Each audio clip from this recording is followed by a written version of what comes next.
Tonight on Friday Night Football, the playoffs come a week early as Rockwall-Heath and Forney square off in an elimination game as they play for the final playoff spot in District 10-6A.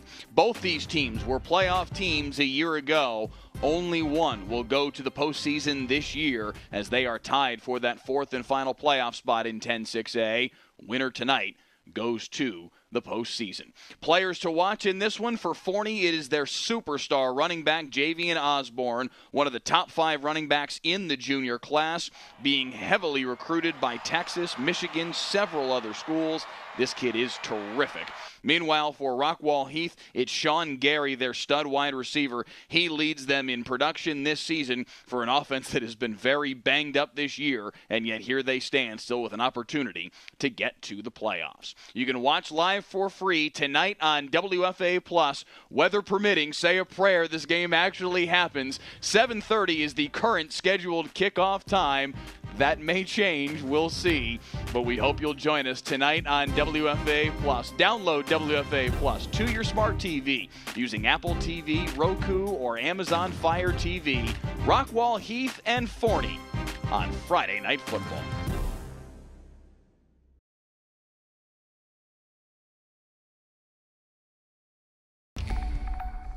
Good Friday evening, everybody. It's Friday Night Football on WFAA+. Tonight's game, the Forney Jackrabbits versus the Rockwall-Heath Hawks. That's taking place at Wilkerson Sanders Memorial Stadium. Kickoff, 7:30.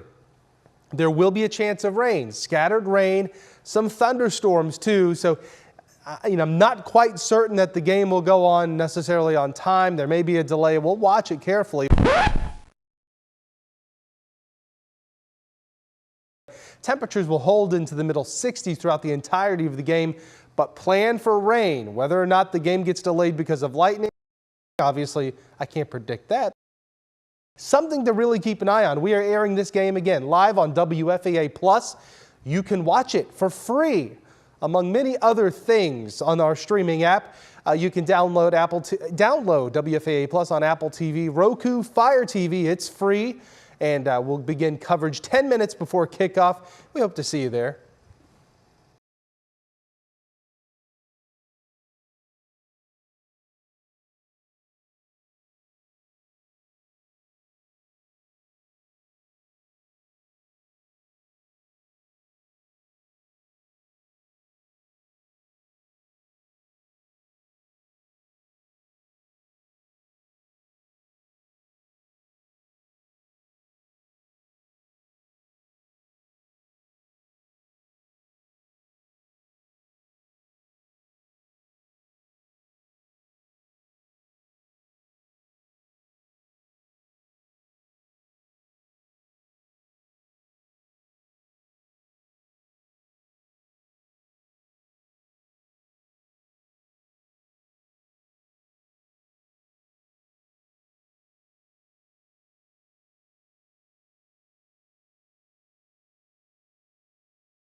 Tonight on Friday Night Football, the playoffs come a week early as Rockwall-Heath and Forney square off in an elimination game as they play for the final playoff spot in District 10-6A. Both these teams were playoff teams a year ago. Only one will go to the postseason this year as they are tied for that fourth and final playoff spot in 10-6A. Winner tonight goes to the postseason. Players to watch in this one for Forney, it is their superstar running back, Javian Osborne, one of the top 5 running backs in the junior class, being heavily recruited by Texas, Michigan, several other schools. This kid is terrific. Meanwhile, for Rockwall-Heath, it's Sean Gary, their stud wide receiver. He leads them in production this season for an offense that has been very banged up this year, and yet here they stand still with an opportunity to get to the playoffs. You can watch live for free tonight on WFA+. Weather permitting, say a prayer this game actually happens. 7:30 is the current scheduled kickoff time. That may change, we'll see, but we hope you'll join us tonight on WFA+. Download WFA+ to your smart TV using Apple TV, Roku, or Amazon Fire TV. Rockwall-Heath and Forney on Friday Night Football.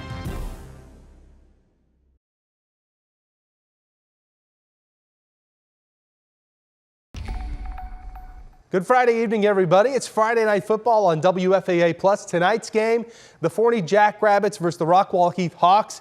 That's taking place at Wilkerson Sanders Memorial Stadium. Kickoff, 7:30. There will be a chance of rain, scattered rain, some thunderstorms too. So, I'm not quite certain that the game will go on necessarily on time. There may be a delay. We'll watch it carefully.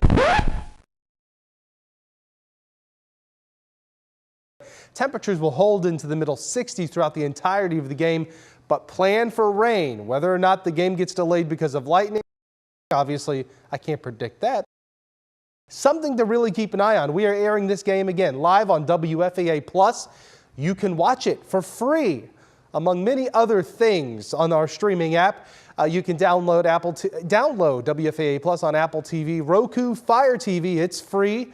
And we'll begin coverage 10 minutes before kickoff. We hope to see you there. Tonight on Friday Night Football, the playoffs come a week early as Rockwall-Heath and Forney square off in an elimination game as they play for the final playoff spot in District 10-6A. Both these teams were playoff teams a year ago. Only one will go to the postseason this year as they are tied for that fourth and final playoff spot in 10-6A. Winner tonight goes to the postseason. Players to watch in this one for Forney, it is their superstar running back, Javian Osborne, one of the top 5 running backs in the junior class, being heavily recruited by Texas, Michigan, several other schools. This kid is terrific. Meanwhile, for Rockwall-Heath, it's Sean Gary, their stud wide receiver. He leads them in production this season for an offense that has been very banged up this year, and yet here they stand still with an opportunity to get to the playoffs. You can watch live for free tonight on WFAA Plus. Weather permitting, say a prayer this game actually happens. 7:30 is the current scheduled kickoff time. That may change, we'll see, but we hope you'll join us tonight on WFAA Plus. Download WFAA Plus to your smart TV using Apple TV, Roku, or Amazon Fire TV. Rockwall-Heath and Forney on Friday Night Football.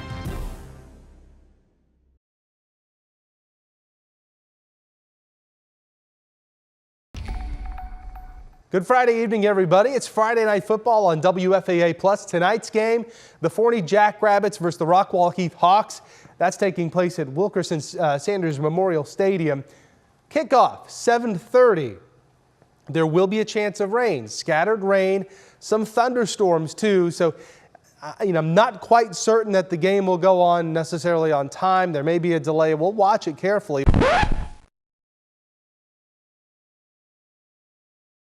Temperatures will hold into the middle 60s throughout the entirety of the game, but plan for rain. Whether or not the game gets delayed because of lightning, obviously, I can't predict that. Something to really keep an eye on. We are airing this game again live on WFAA Plus. You can watch it for free, among many other things, on our streaming app. You can download WFAA Plus on Apple TV, Roku, Fire TV. It's free. And we'll begin coverage 10 minutes before kickoff. We hope to see you there. Tonight on Friday Night Football, the playoffs come a week early as Rockwall-Heath and Forney square off in an elimination game as they play for the final playoff spot in District 10-6A. Both these teams were playoff teams a year ago. Only one will go to the postseason this year as they are tied for that fourth and final playoff spot in 10-6A. Winner tonight goes to the postseason. Players to watch in this one for Forney, it is their superstar running back, Javian Osborne, one of the top 5 running backs in the junior class, being heavily recruited by Texas, Michigan, several other schools. This kid is terrific.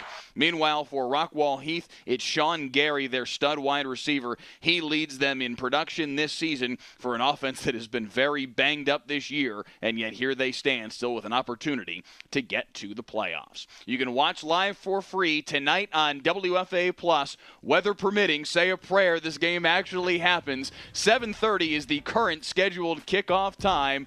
That may change, we'll see, but we hope you'll join us tonight on WFAA Plus. Download WFAA Plus to your smart TV using Apple TV, Roku, or Amazon Fire TV. Rockwall-Heath and Forney on Friday Night Football.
Good Friday evening, everybody. It's Friday Night Football on WFAA Plus. Tonight's game, the Forney Jackrabbits versus the Rockwall-Heath Hawks. That's taking place at Wilkerson Sanders Memorial Stadium. Kickoff, 7:30. There will be a chance of rain, scattered rain, some thunderstorms too. So, I'm not quite certain that the game will go on necessarily on time. There may be a delay. We'll watch it carefully. Temperatures will hold into the middle 60s throughout the entirety of the game, but plan for rain. Whether or not the game gets delayed because of lightning, obviously, I can't predict that. Something to really keep an eye on. We are airing this game again live on WFAA Plus. You can watch it for free, among many other things, on our streaming app.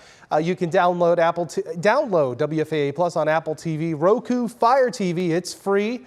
And we'll begin coverage 10 minutes before kickoff. We hope to see you there. Tonight on Friday Night Football, the playoffs come a week early as Rockwall-Heath and Forney square off in an elimination game as they play for the final playoff spot in District 10-6A. Both these teams were playoff teams a year ago. Only one will go to the postseason this year as they are tied for that fourth and final playoff spot in 10-6A.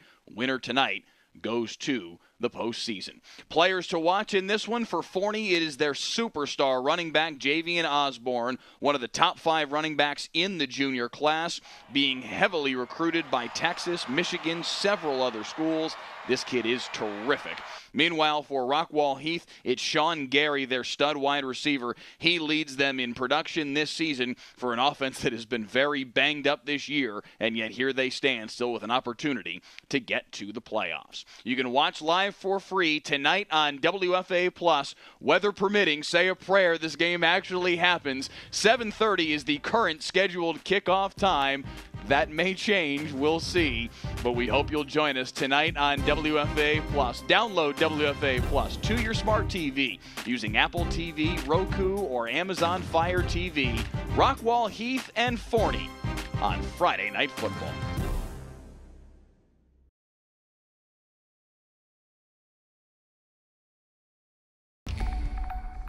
Good Friday evening, everybody. It's Friday Night Football on WFAA Plus. Tonight's game, the Forney Jackrabbits versus the Rockwall-Heath Hawks. That's taking place at Wilkerson Sanders Memorial Stadium. Kickoff, 7:30. There will be a chance of rain, scattered rain, some thunderstorms too. So, I'm not quite certain that the game will go on necessarily on time. There may be a delay. We'll watch it carefully. Temperatures will hold into the middle 60s throughout the entirety of the game, but plan for rain. Whether or not the game gets delayed because of lightning, obviously, I can't predict that. Something to really keep an eye on. We are airing this game again live on WFAA Plus. You can watch it for free, among many other things, on our streaming app. You can download WFAA Plus on Apple TV, Roku, Fire TV. It's free. And we'll begin coverage 10 minutes before kickoff. We hope to see you there. Tonight on Friday Night Football, the playoffs come a week early as Rockwall-Heath and Forney square off in an elimination game as they play for the final playoff spot in District 10-6A. Both these teams were playoff teams a year ago. Only one will go to the postseason this year as they are tied for that fourth and final playoff spot in 10-6A. Winner tonight goes to the postseason. Players to watch in this one for Forney, it is their superstar running back, Javian Osborne, one of the top 5 running backs in the junior class, being heavily recruited by Texas, Michigan, several other schools. This kid is terrific.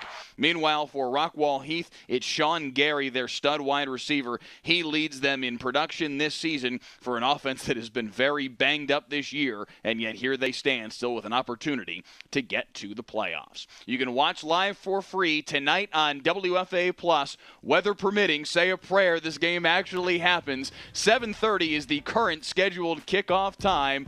That may change, we'll see, but we hope you'll join us tonight on WFAA Plus. Download WFAA Plus to your smart TV using Apple TV, Roku, or Amazon Fire TV.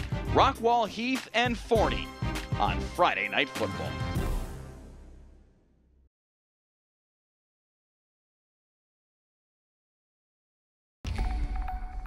Good Friday evening, everybody. It's Friday Night Football on WFAA+. Tonight's game, the Forney Jackrabbits versus the Rockwall-Heath Hawks.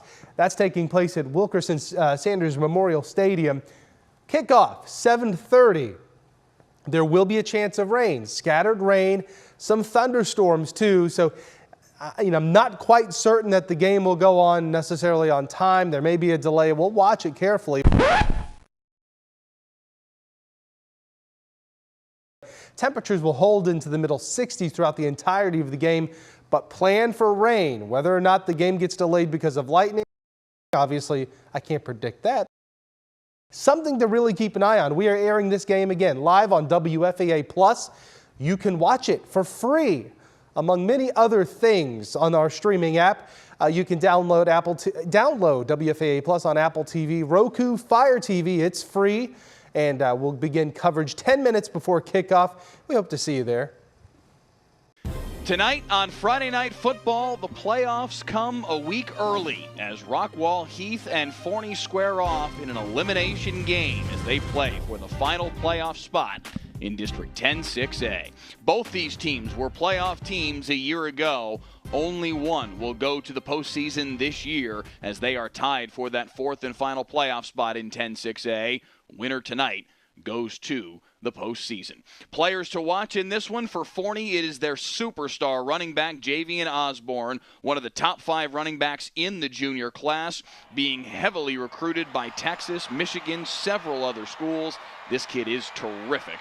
Meanwhile, for Rockwall-Heath, it's Sean Gary, their stud wide receiver. He leads them in production this season for an offense that has been very banged up this year, and yet here they stand still with an opportunity to get to the playoffs. You can watch live for free tonight on WFAA+. Weather permitting, say a prayer this game actually happens. 7:30 is the current scheduled kickoff time. That may change, we'll see, but we hope you'll join us tonight on WFAA+. Download WFAA+ to your smart TV using Apple TV, Roku, or Amazon Fire TV. Rockwall-Heath and Forney on Friday Night Football.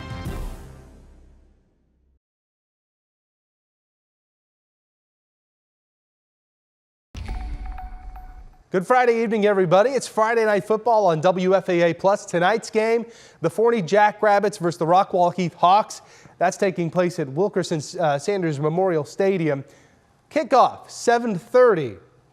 There will be a chance of rain, scattered rain, some thunderstorms too. So, I'm not quite certain that the game will go on necessarily on time. There may be a delay. We'll watch it carefully. Temperatures will hold into the middle 60s throughout the entirety of the game, but plan for rain. Whether or not the game gets delayed because of lightning, obviously, I can't predict that. Something to really keep an eye on. We are airing this game again live on WFAA+. You can watch it for free, among many other things, on our streaming app. You can download WFAA+ on Apple TV, Roku, Fire TV. It's free. And we'll begin coverage 10 minutes before kickoff. We hope to see you there. Tonight on Friday Night Football, the playoffs come a week early as Rockwall-Heath and Forney square off in an elimination game as they play for the final playoff spot in District 10-6A. Both these teams were playoff teams a year ago. Only one will go to the postseason this year as they are tied for that fourth and final playoff spot in 10-6A. Winner tonight goes to the postseason. Players to watch in this one for Forney, it is their superstar running back, Javian Osborne, one of the top 5 running backs in the junior class, being heavily recruited by Texas, Michigan, several other schools. This kid is terrific. Meanwhile, for Rockwall-Heath, it's Sean Gary, their stud wide receiver. He leads them in production this season for an offense that has been very banged up this year, and yet here they stand still with an opportunity to get to the playoffs. You can watch live for free tonight on WFAA+. Weather permitting, say a prayer this game actually happens. 7:30 is the current scheduled kickoff time. That may change, we'll see, but we hope you'll join us tonight on WFAA+. Download WFAA+ to your smart TV using Apple TV, Roku, or Amazon Fire TV. Rockwall-Heath and Forney on Friday Night Football.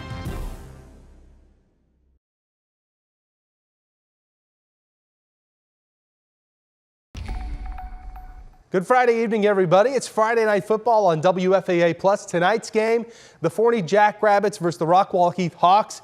That's taking place at Wilkerson Sanders Memorial Stadium. Kickoff, 7:30.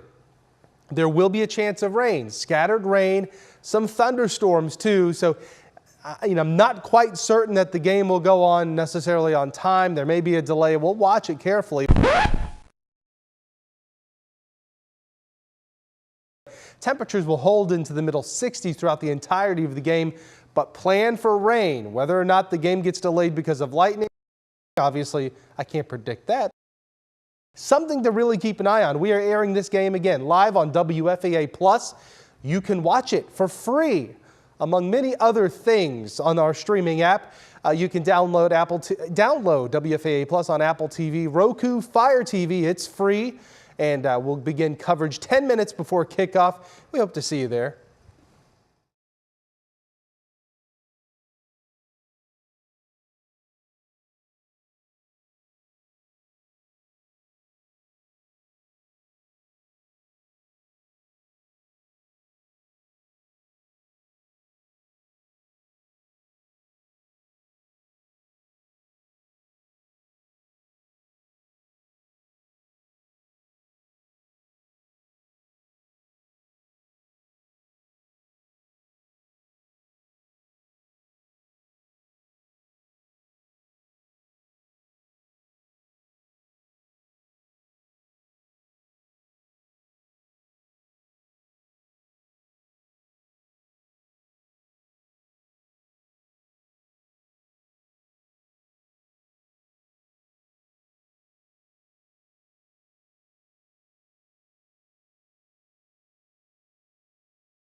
Tonight on Friday Night Football, the playoffs come a week early as Rockwall-Heath and Forney square off in an elimination game as they play for the final playoff spot in District 10-6A. Both these teams were playoff teams a year ago. Only one will go to the postseason this year as they are tied for that fourth and final playoff spot in 10-6A. Winner tonight goes to the postseason. Players to watch in this one for Forney, it is their superstar running back, Javian Osborne, one of the top 5 running backs in the junior class, being heavily recruited by Texas, Michigan, several other schools. This kid is terrific.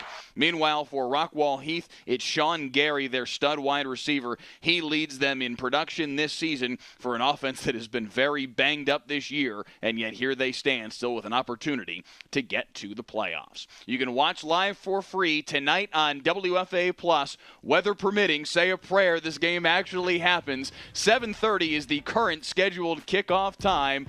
That may change, we'll see, but we hope you'll join us tonight on WFAA+. Download WFAA+ to your smart TV using Apple TV, Roku, or Amazon Fire TV.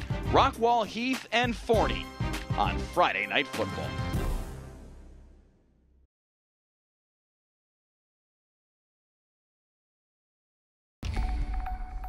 Good Friday evening, everybody. It's Friday Night Football on WFAA+. Tonight's game, the Forney Jackrabbits versus the Rockwall-Heath Hawks. That's taking place at Wilkerson Sanders Memorial Stadium. Kickoff, 7:30. There will be a chance of rain, scattered rain, some thunderstorms too. So, I'm not quite certain that the game will go on necessarily on time. There may be a delay. We'll watch it carefully. Temperatures will hold into the middle 60s throughout the entirety of the game, but plan for rain. Whether or not the game gets delayed because of lightning, obviously, I can't predict that. Something to really keep an eye on. We are airing this game again live on WFAA+. You can watch it for free, among many other things, on our streaming app. You can download WFAA+ on Apple TV, Roku, Fire TV. It's free. And we'll begin coverage 10 minutes before kickoff. We hope to see you there. Tonight on Friday Night Football, the playoffs come a week early as Rockwall-Heath and Forney square off in an elimination game as they play for the final playoff spot in District 10-6A. Both these teams were playoff teams a year ago. Only one will go to the postseason this year as they are tied for that fourth and final playoff spot in 10-6A. Winner tonight goes to the postseason. Players to watch in this one for Forney, it is their superstar running back, Javian Osborne, one of the top 5 running backs in the junior class, being heavily recruited by Texas, Michigan, several other schools. This kid is terrific.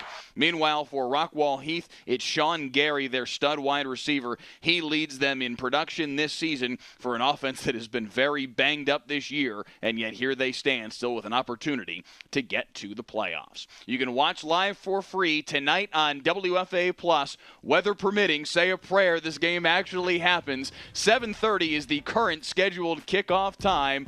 That may change, we'll see, but we hope you'll join us tonight on WFA+. Download WFA Plus to your smart TV using Apple TV, Roku, or Amazon Fire TV. Rockwall-Heath and Forney on Friday Night Football.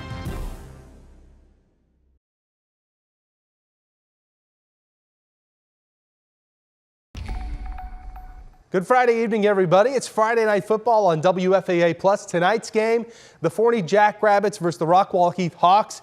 That's taking place at Wilkerson Sanders Memorial Stadium. Kickoff, 7:30. There will be a chance of rain, scattered rain, some thunderstorms too. So, I'm not quite certain that the game will go on necessarily on time. There may be a delay. We'll watch it carefully. Temperatures will hold into the middle 60s throughout the entirety of the game, but plan for rain. Whether or not the game gets delayed because of lightning, obviously, I can't predict that. Something to really keep an eye on. We are airing this game again live on WFAA+. You can watch it for free, among many other things, on our streaming app.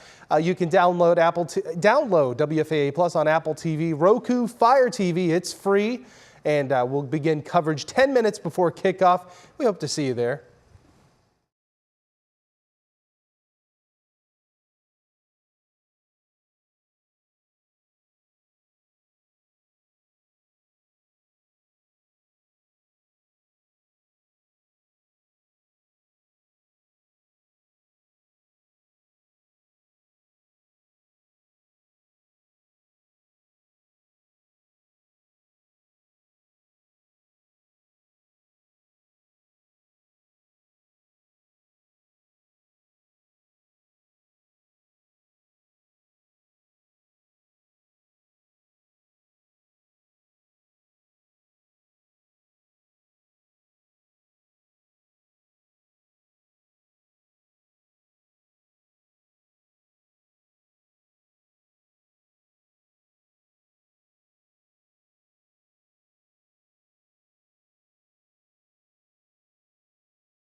The final week of the regular season brings us an early playoff present, a winner-take-all season finale.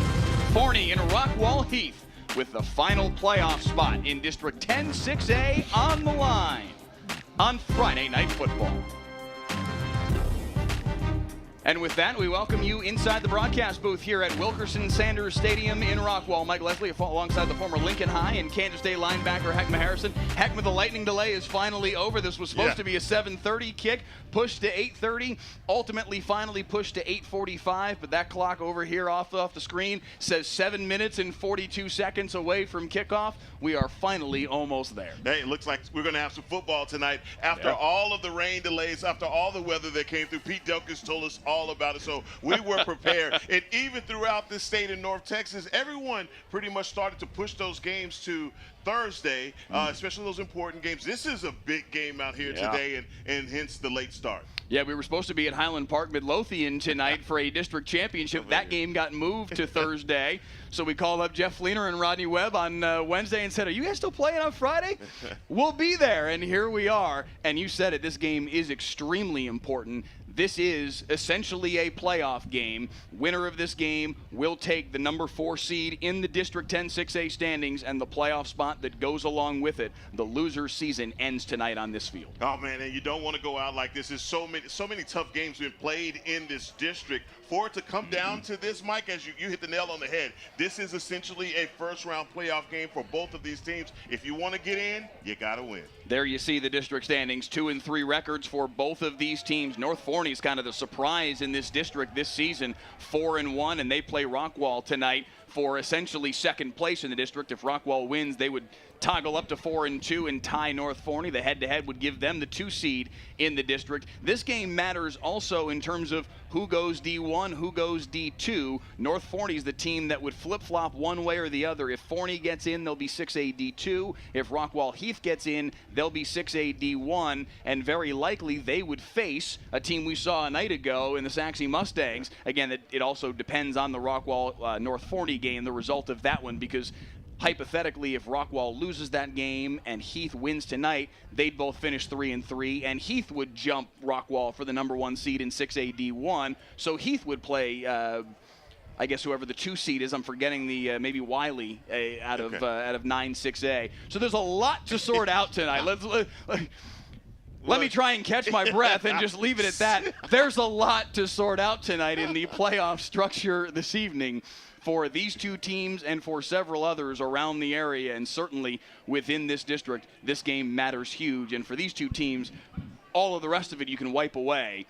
They've got to go win to extend their season. Yeah, absolutely, and I think you try to explain that really well about who goes D1 and D2. But try. but it matters. It matters. Yeah. It matters to schools like North Forney. Forney's going to go D2 no matter what. But again, those challenges and the way that that's going to work out, I think you won't find out until late tonight who's going to go where in this playoffs. But I tell you what, Texas high school football playoff starts next Friday. All of this is very important. The 1 seeds all the way to the 4 seeds. Look, this is going to be, hey, buckle your seatbelts. This is going to be good. These 2 teams both would have liked to not be in this position. They think they both expected to have better seasons. I think both teams are better than their 2-3 district record. Their 4-5 overall record would suggest they both have battled significant injuries throughout the season. Both the quarterbacks, Landon Dutka and Prosper Neal for Rockwall-Heath, have battled injuries this season. Certainly Javian Osborne from Forney has battled injury among a number of other players for the Jackrabbits this season. These are teams that if they can get healthy, if they can get into that second season, could possibly be dangerous. It has been a bar fight each and every week. And so those injuries have started to mount up, and it's really come down to who has been the healthiest going through some of these stretches. If you look at the Jackrabbits, man, them losing Javian Osborne really did impact their season. A heavy part of their running game was affected by that, and they had to rely on some of the younger guys to get them over the hill. Tonight, they get him back, and so that's really important for them. On the other side, for Rockwall-Heath, I think this has just been a season of ups and downs also at the quarterback position with those injuries. They're still trying to find their footing. These are two teams that they get into the first round of the playoffs, they're going to be really dangerous teams. Let's get a look at our players to watch tonight, because one of them is the young man Javian Osborne, the number 5 running back in the country in the class of 2026. That should say he wears number 26, not number 5. That's my error. There he is on your screen wearing 26 and wearing that big honking cast on his right wrist that he broke a couple of weeks back when they were playing Longview. But he's back. He's carrying it in his left hand. He's ready to roll, and he is terrific when he's got the rock in his hand. That looks like the thing that Thanos had the stones in, and that's exactly what Javian Osborne is coming into this game thinking, that, look, I am inevitable, and you got a guy right there, number 26, who absolutely is a dog. I mean, his rankings, it means nothing. I'm telling you, get your popcorn ready. This young man is electric company. In between the tackles, outside, catching the ball. I don't know how he'll be impacted by that. Harder to do with that, yeah. With the glove, but I'm just telling you, he's one of those really special guys, and he has all of these scouts in all these colleges salivating to get him on campus. Texas is hot on his heels, as is Michigan. 38 offers in total. He is heavily sought after at the running back position. Meanwhile, for Rockwall-Heath, their wide receiver, Sean Gary, he's a terrific talent in his own right, and he's been basically their bell cow in the passing game and just offensively in general amid all the injuries that they've had to deal with. It's special when you have a guy that you know that you can go to and they can get it done, make those special catches. He is one of those players that they rely on heavily. Look for number 7 to make an impact on this game. He has had to deal with some uncertainty at the quarterback position, and I don't mean that as to cast any aspersions at Prosper Neal or Landon Ducka, but just the fact that both of them have been injured at different times during the year. That's tough for a wide receiver, just not knowing which one of these guys is the ball coming from. And despite all of that, here he is leading them in receiving touchdowns. They've battled through it all this season. This Rockwall-Heath program has. Rodney Webb in his second year at the helm, trying to build a power here at Heath, just like he did at Rockwall in the previous decade. And listen, Sean Gary's a big part of what he's building here. No, he's a special guy. Obviously, that's why we highlight him as a player of the game. But I'm telling you, man, I'm ready to get this one on. This is gonna be it, man. The stakes do not get any higher than this. This is a straight-up playoff game tonight. Finally, the rain is done. Finally, the lightning is gone, and we are ready to stir it up here at Wilkerson Sanders. Friday Night Football coming your way right after this.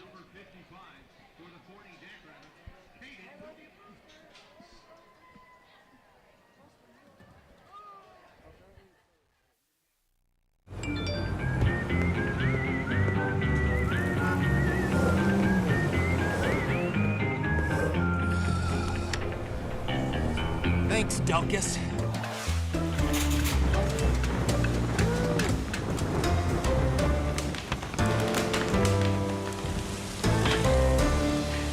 Thanks, Delkus. Possibly the most loved and hated man in North Texas. Whatever the weather brings, we bring the Delkus. Your Friday night lights just got brighter. Catch a live broadcast of the biggest high school football games all season long. The 12-yard touchdown. Cheer on your hometown. Plus, get the full halftime experience. Don't miss every step, beat, and cheer. Lacey's still on his feet and he'll score. Join me, Mike Leslie, and Heckma Harrison for all the insights, commentary, and all the stats. Stream the broadcast free. Friday Night Football on WFAA+. WFAA has a legacy of changing the system. Most recently, we did a story on ankle monitors and how they don't work, and how criminals are committing crimes with ankle monitors. And yeah, there's legislative change coming. Our 2-year investigation caught the attention of state representatives. Now, it's a crime to cut off ankle monitors. I want people to see things that we need to hold people accountable for.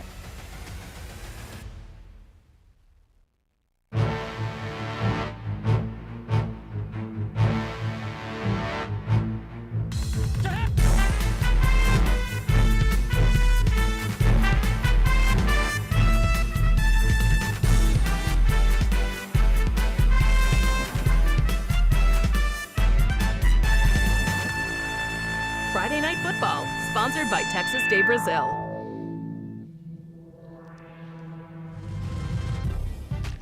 Friday Night Football from Wilkerson Sanders Stadium in Rockwall. Finally, on the air. Rockwall-Heath won the toss and elected to receive. So the Hawks will have the football first. Heckma Harrison, we will see Landon Dutka start at quarterback tonight. He and Prosper Neal have toggled back and forth all season long. Dutka is frankly the healthier of the two right now, although both of them have dealt with it. We'll see what this Heath offense has. They average 30 a game. They're going to try and stir it up right from the jump. Yeah, one of the names that we didn't get an opportunity to talk about was Ashton Bradford, their running back, who has 501 yards on the season, 4 touchdowns. In this kind of weather, the ball is obviously going to be wet from being on that carpet down there. Look for them to try and rely a lot on that running game to get things started, but eventually they will have to go to the air. Yeah, to that point, I talked with Sean Gary, one of the wide receivers for Rockwall-Heath, who we spotlighted in the open before the game. I said, what do you guys think you need to do? And a wide receiver's response to me was, run the football. They coach well. It's that kind of night here in Rockwall.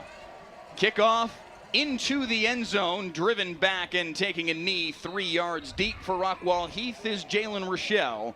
And out comes this Rockwall-Heath Hawks offense. Again, Dutka starting at quarterback, wearing the number 15, a 5'11", 165-pound senior, leading an offense called by offensive coordinator Cody Moore that averages 30.6 a game. They won a week ago against Rockwall, 31-28 in the I-30 Classic to keep their playoff hopes alive to set up this winner-take-all finale.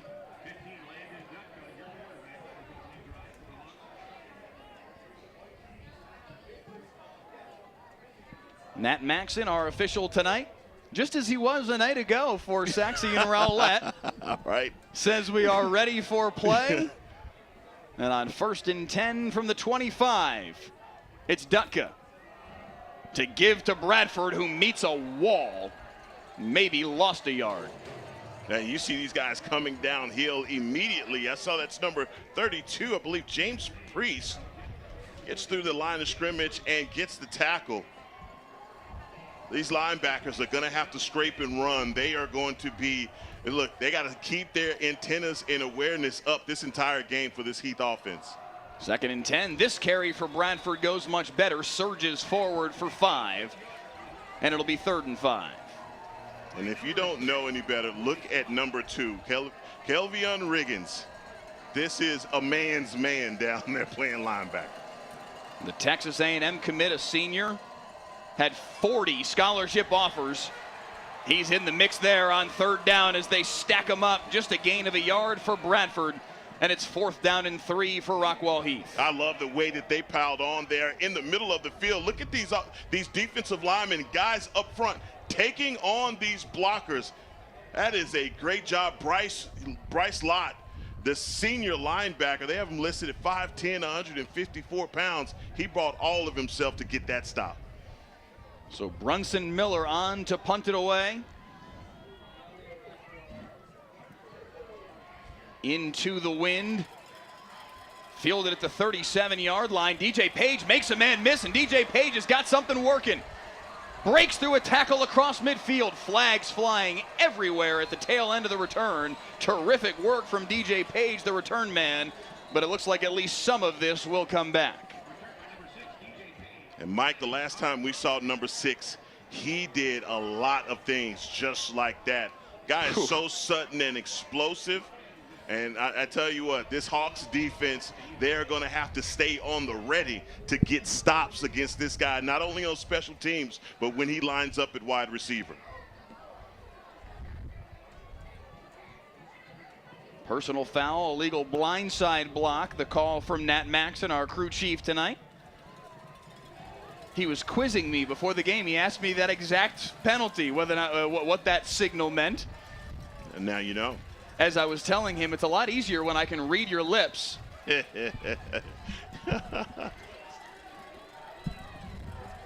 So that's going to bring him back to the 40-yard line after all that. 1st and 10.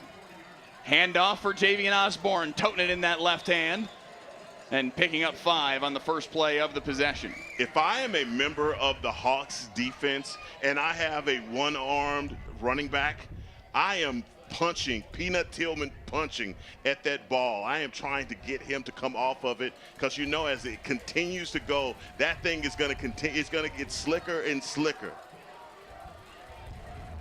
2nd and 5, high snap. Peterson brings it down, and look at Javian Osborne bursting through the second level. Flags fly in for what looks like a face mask, and they're going to tack 15 more on this carry from the 4-star running back. Oh, Javian Osborne. Look at this burst right here. That's a high snap. But, man, the only way you could bring this guy down or slow him down is grab him by his face mask. He is running full speed as he gets to the line of scrimmage and tack on another 15 to that carry. So says Nat Maxon, and that's going to bring the football all the way to the 21. Knocking on the doorstep of the red zone are the Forney Jackrabbits. Not even 2 minutes into this football game. Peterson, the quarterback, the younger brother of NFL legend Adrian Peterson. Hands off for Osborne, makes a man miss, but then the second wave of defenders from Rockwall-Heath takes him down, maybe a gain of a yard. You know what really makes running backs it's so special is when they make the first guy miss. And Javian Osborne, that's his thing. That's his stick. First guy's not going to bring him down. He's so tough, so big, and he's built so well. Hard to bring that guy down with just one tackler. 2nd and 9 as Peterson looks back to offensive coordinator Jared McCollum. Forney averaging 37.4 points per game. Looking to score here on their first possession, but Osborne is stacked up immediately. Knifing through to make the stop is Landon Foster, the sophomore. Yeah, the sophomore said, yeah, I heard that, what you said about bringing him down with one guy. I'll show you one guy that can get it done. He just gets some help at the last minute from Zeke Cannon, their linebacker, and a tough kid, number 14 is as well. So 3rd down and 14 after Forney had driven the ball well. Also gotten the benefit of a big penalty to get right to the edge of the red zone. Now they've gone backward on 2 straight plays. Page in motion. They'll flip it to him. Page trying to follow Osborne to the corner. He'll pick up the lost yardage and get back to the original line of scrimmage, but it's 4th and 10. Well, that's a good job by this Hawks defense. They do a good job of staying in their lanes and stringing this thing out. They know that DJ Bailey is trying to get around that corner, set up his blocks. They don't allow him to do that. That's a great job by the defense, playing as one and not allowing one of these really quick cat backs or slot receivers to break their defense. 4th down and 10, kind of no man's land. They'll go for it. Peterson firing end zone, has a man wide open and just overshot his open target. Calvin Smith was alone in the corner of the end zone, but it's a stop for Rockwall-Heath. I think it's Nelson Peterson, as he matures as a quarterback, it's throws like that that's got to be a part of his DNA. You have a guy coming open like that, number 17, Calvin Smith, is on an island by himself. Got to get that ball completed. So Heath takes back over after they had let Forney drive down to the 21. They'll take over right at that 21-yard line.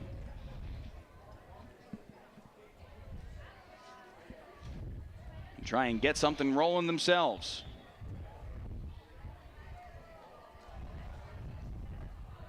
To the air for the first time, Dutka tried to find Sean Gary just a bit too far inside.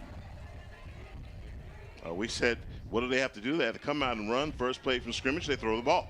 And so it's not wanting to give away the game plan right off the top. But, man, this is one of those offenses. They got to find their footing in this game early.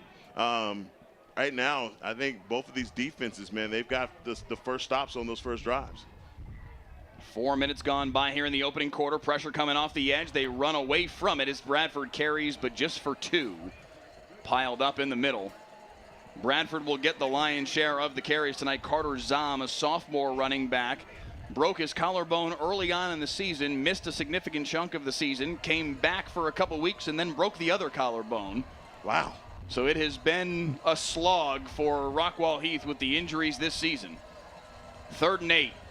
Dutka looking near side on the comeback route. Good, strong throw to the sideline, complete to Jalen Simpson.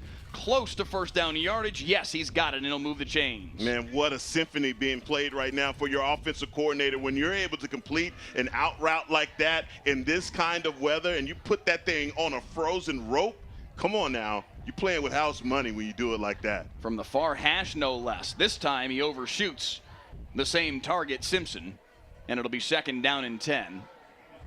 It took away the degree of difficulty. It needs to be a little bit harder. He threw it with the same amount of mustard. He was just 12 yards closer. 2nd and 10. Motion man is Isaac Martin, the H-back, 6'1", 285. Also their starting defensive tackle. Plays the H-back position, but look at Kelvin Riggins knifing through for the tackle for loss. Boy, the big fella read that like a book. Read it like a book. The defense better hurry up and get back to the line of scrimmage because these guys go quick. No time to celebrate, but that is a great read right there by your senior linebacker. The Forney sideline was saying, hey, stop it. Get back on side. They're going to play again. 3rd and 14. 5 minutes gone by in this one. Rockwall-Heath in year 2 under Rodney Webb, the former Rockwall Yellow Jacket head coach in this same school district.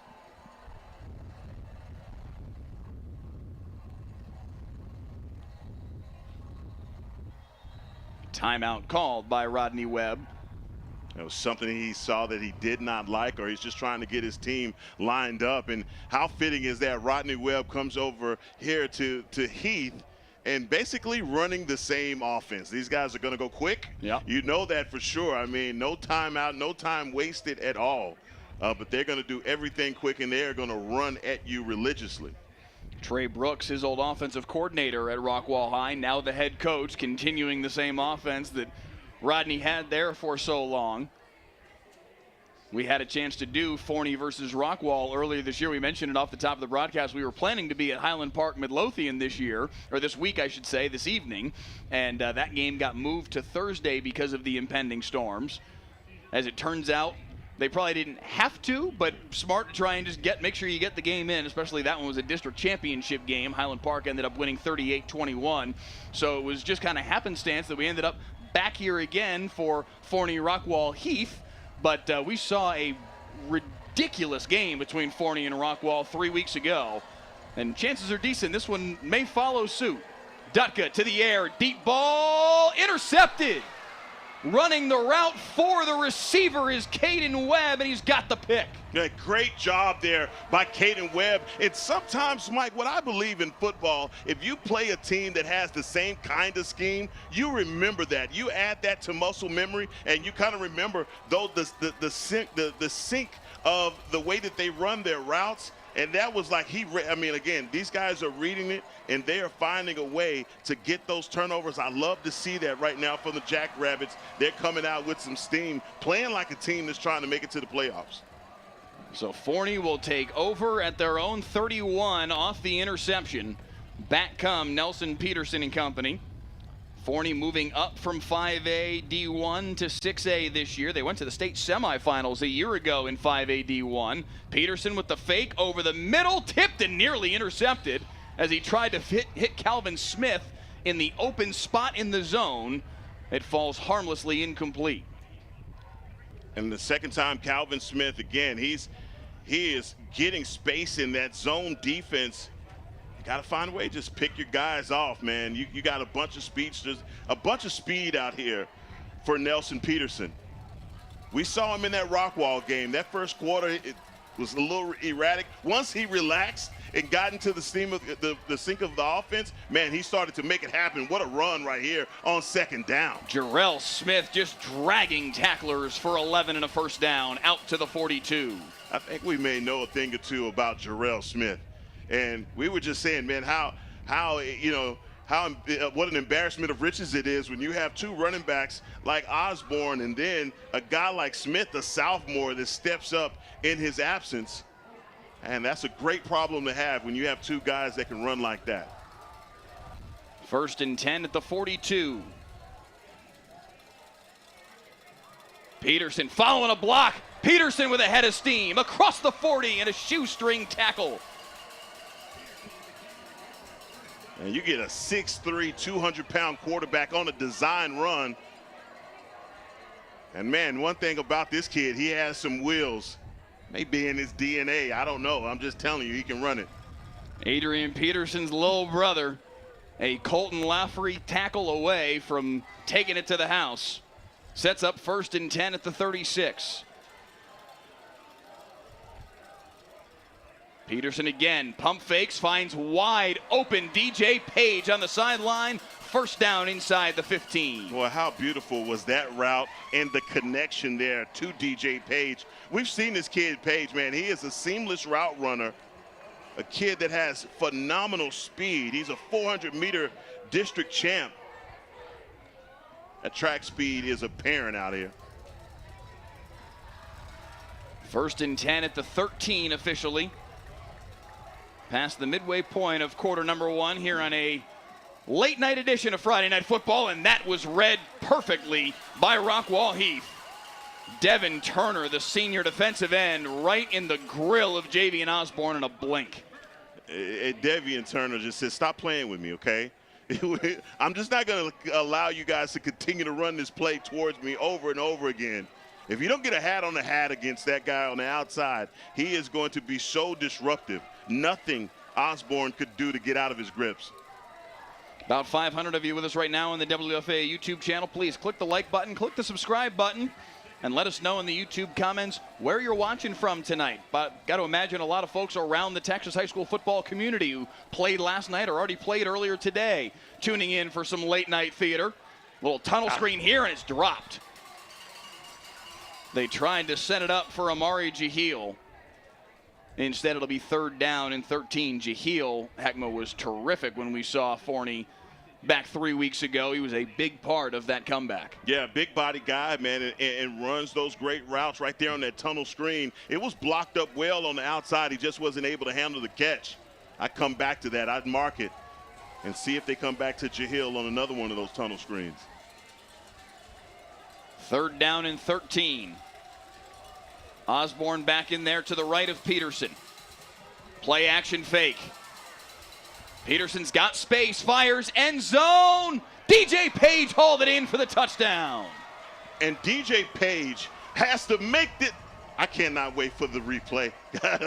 I can't even talk you through it. What a phenomenal catch, okay? Clay Marshall, run this, man. This is beautiful. One thing about it, Nelson Peterson buying himself time with his legs, makes the throw. He sees him wide open, but he throws it behind him. DJ Page, what an acrobatic catch.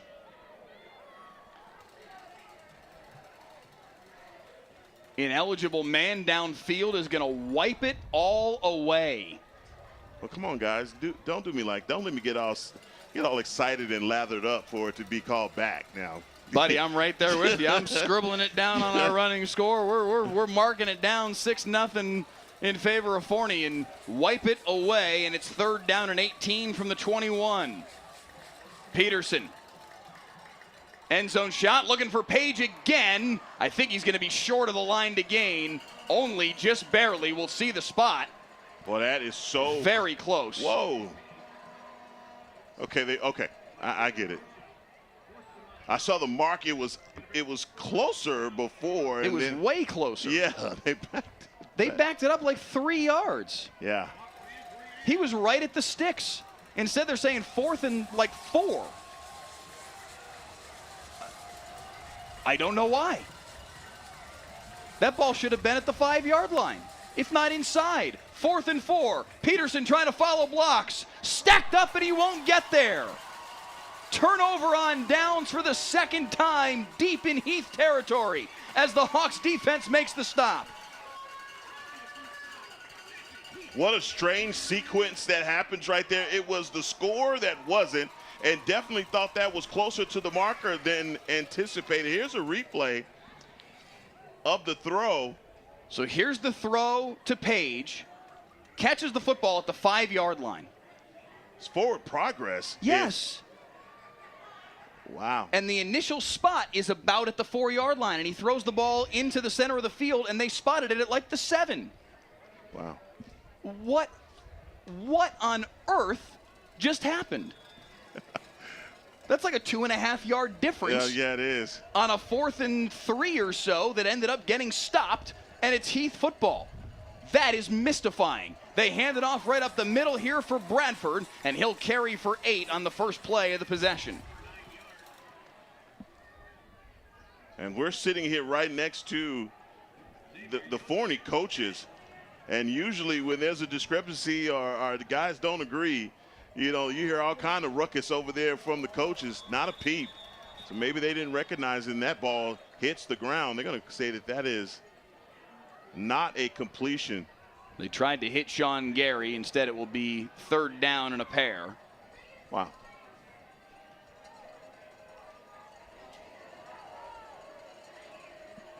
James Pointer in the YouTube comments saying, bad call, SMH. 3rd down and 2 here for Heath. Bradford picking his way for 4 and a first down. Oh, we have a player down. I believe that is number 2. It is Kelvin Riggins, the superstar senior linebacker for the Forney Jackrabbits. We've talked about it already tonight, the injury woes for both of these two teams. He comes to the line of scrimmage, and you see him. He goes down immediately. I don't know if it was he got clipped, a guy, you know, leg on leg, whatever it was. He went down quickly.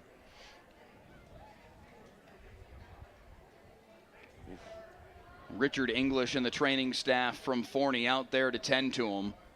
Coming back to his feet now and seemed to spring up. Is he holding his right arm kind of awkward? I'm not sure exactly what he's trying to hold at there. Maybe holding at his midsection? Yeah, maybe took a shot. Yeah, now they're lifting up the jersey to get a look at him. Oh, he's just showing us his abs. So, come on, man. The Balding Eagle Booster Club from Allen High School tuning in and commenting in the YouTube feed. Gentlemen, we appreciate you being here. They are tuning in to see former Allen offensive coordinator Jeff Fleener, the head coach at Forney. 1st and 10 here for Heath. Play action fake over the middle, complete, and a lot of running room across the 40-yard line for Sean Gary, the junior. And that's how you got to go. You got to get back to this quick game. Great play fake by Neal. 1st and 10 at the 41. Dutka, beg your pardon, that's Prosper Neal in there at quarterback, and you see Neal had a hard time moving there. Yeah, that's whatever it was impacting him before is still there, man. He does not have the wheels to be able to push off on that ankle, and you just saw he just gave himself up right there. He didn't even try and go any further.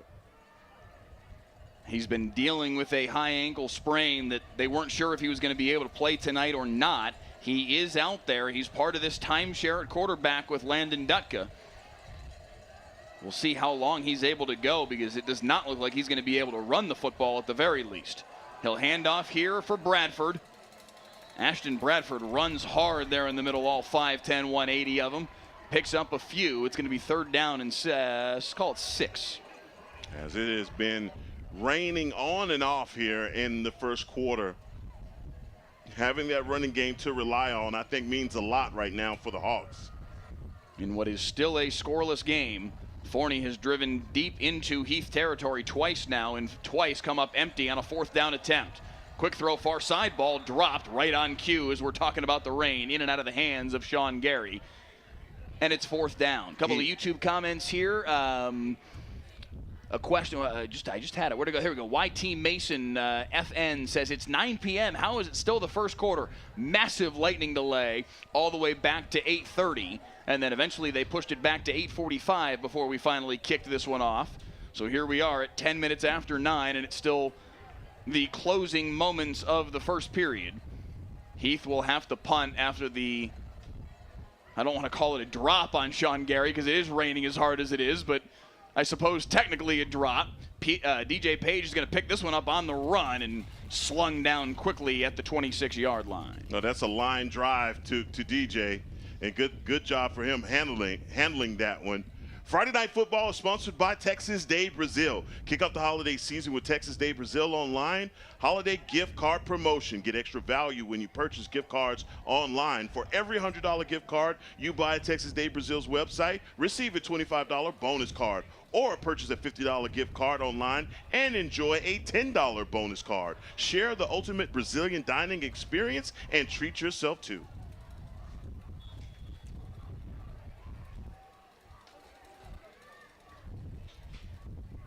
First and 10 from the 26, and it's Osborne once again. Fights his way to the 30, still on his feet, and knocked out of bounds at the 31. A hard-earned 4 yards. He is relentless. He is a relentless runner, and it's so good to see this kid back, man. He did not want to sit for that Rockwall game that we called earlier in the season. He wanted to get out of here. He would have played in that thing he got on his hand right now. But it's just good to see this guy, man. He means everything to this Jackrabbits offense. Got that infinity gauntlet on his left arm as Nelson Peterson fakes the handoff to him and takes it himself. He's going to be close to first down. Ball came out. He was close to first down yardage, but he fumbled it. He thinks they have the football. There's a hand fight at the bottom of the pile. 3rd down. It will stay Forney football. Boy, and this is what happens in this kind of weather. That ball is constantly on the ground, so it gets slicker. As you see number 3 approach, get it and rips at it. That's a great job by Dylan McCann, ripping that ball out. It was Luke Mitchell who had his hands on it for Heath, but one of the offensive linemen, I didn't catch the number for Forney, was able to rip it back from him and steal possession back. 3rd and 3. Osborne stacked up. Landon Foster again in the backfield. They have figured something out about this offense, and they are getting crazy penetration up front and not allowing these offensive linemen to get to the second level. That is surprising. The last time we saw this Jackrabbits offensive line, they did a really good job of moving these guys off of their point, getting to the second level, and opening up gaping holes. So now Forney forced to punt. High kick up the right hash, and a big Forney bounce that'll carry all the way inside the 20-yard line. Good work from Joe Jobe on the punt for Forney. And Rockwall-Heath will take over at their own 17.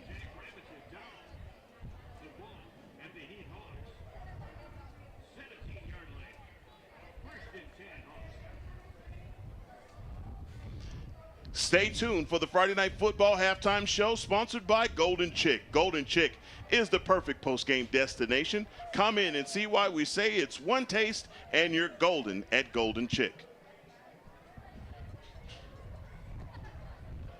We're not exactly sure what the halftime show is going to look like tonight.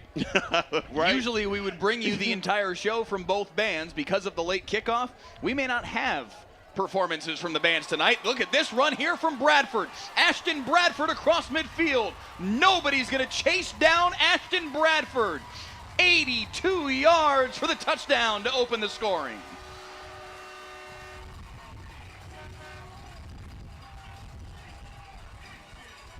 I was just talking about offensive linemen opening up gaping holes, and you see it right here.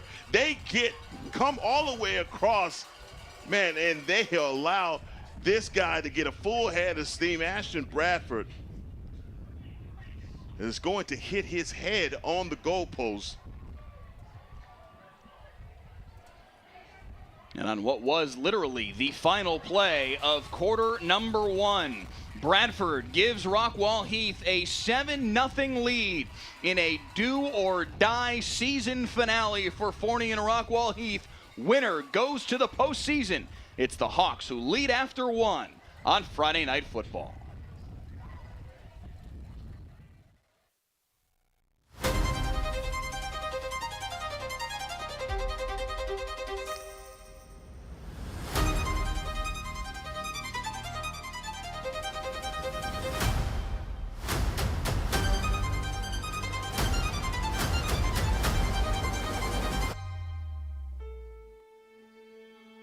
The Cowboys getting set to take on the Chargers, and we've got it covered for you on WFAA. The Cowboys trying. Back on Friday Night Football, 7-0 in favor of Rockwall-Heath. Heck, a terrific run by Ashton Bradford. No, it was beautiful, man. You love it when you see your guy play like that, continuously running downhill, and this is just a counter block coming back across that defense. They knock those guys off position, and again, it's for Ashton Bradford. He is off to the races. 501 yards coming into today's game. You better tack on about 80 more on that one. 82 in total. And Rockwall-Heath strikes first on the final play of the opening period. YT Mason FN in the YouTube comment says nice blocking by the offensive line. Interesting kickoff setup here from Rockwall-Heath, the double kicker. I'm not even going to say it. They pop this one up. Fair catch called for and made. That should be a penalty, and it will be. The fair catch was called for by Calvin Smith, and then he was slammed into by a member of the Rockwall-Heath kickoff coverage team. That's going to add another 15 yards on the back end of this. Well, Mike, don't look now, but I'm seeing some buses roll into the stadium, and that might be the band. Maybe. Maybe.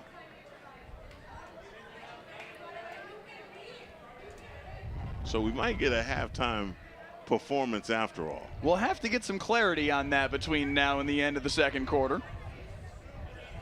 That penalty called by Nat Maxon's crew is going to bring the football to the 49-yard line in Rockwall-Heath territory. So great starting field position for Nelson Peterson and the Forney Jackrabbits as they look to answer that Ashton Bradford touchdown run.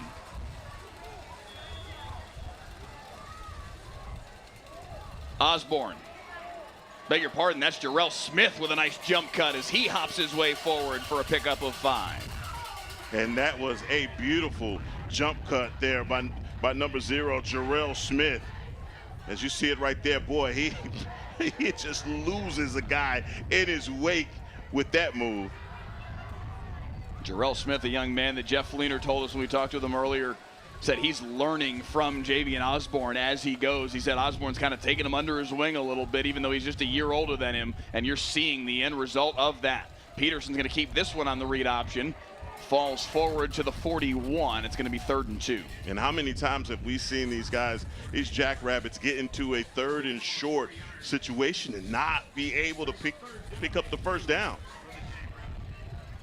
We'll see if they can here on 3rd down and 2. Osborne back out there now to the right of Peterson. Play action fake, quick throw, far side, complete for a first down to Calvin Smith right at the 33. Well, these two have been trying to make the connection, and finally Nelson Peterson is able to get one in to Calvin Smith. Calvin Smith has been running some great routes, been wide open at times, just not being able to connect with his quarterback. 1st and 10 for Forney. We have seen them drive down the field a couple of times now, twice getting deep into Heath territory, both times coming up empty on a 4th down try. This time, nice throw, far sideline. Yes, that's a catch just beyond the sticks by Amari Jahil. Boy, he had to put some mustard on this ball. Look at this throw right here from Peterson. And the toe drag swag right there by Jahil. That's good in the pros. He had both feet down on that one.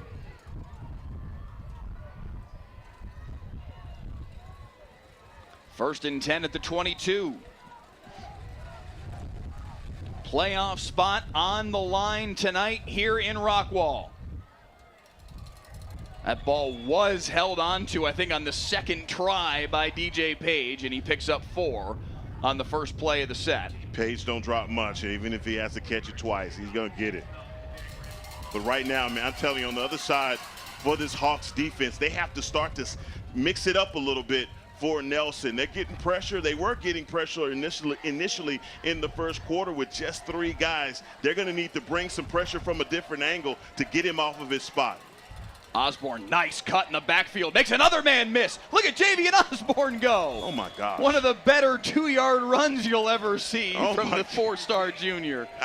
Wow, look at this. I mean, he has a guy that has him dead to rights. 2 guys trying to get a tackle on him. Finally, someone is able to take his legs out from under him. But those 2 moves right there, man, that's worth the price of admission for Osborne. That was like 1998 Cyberberry in the Madden commercial. That was crazy. Boy, that's a throwback. What a run from Javian Osborne. That's my childhood, man, right there.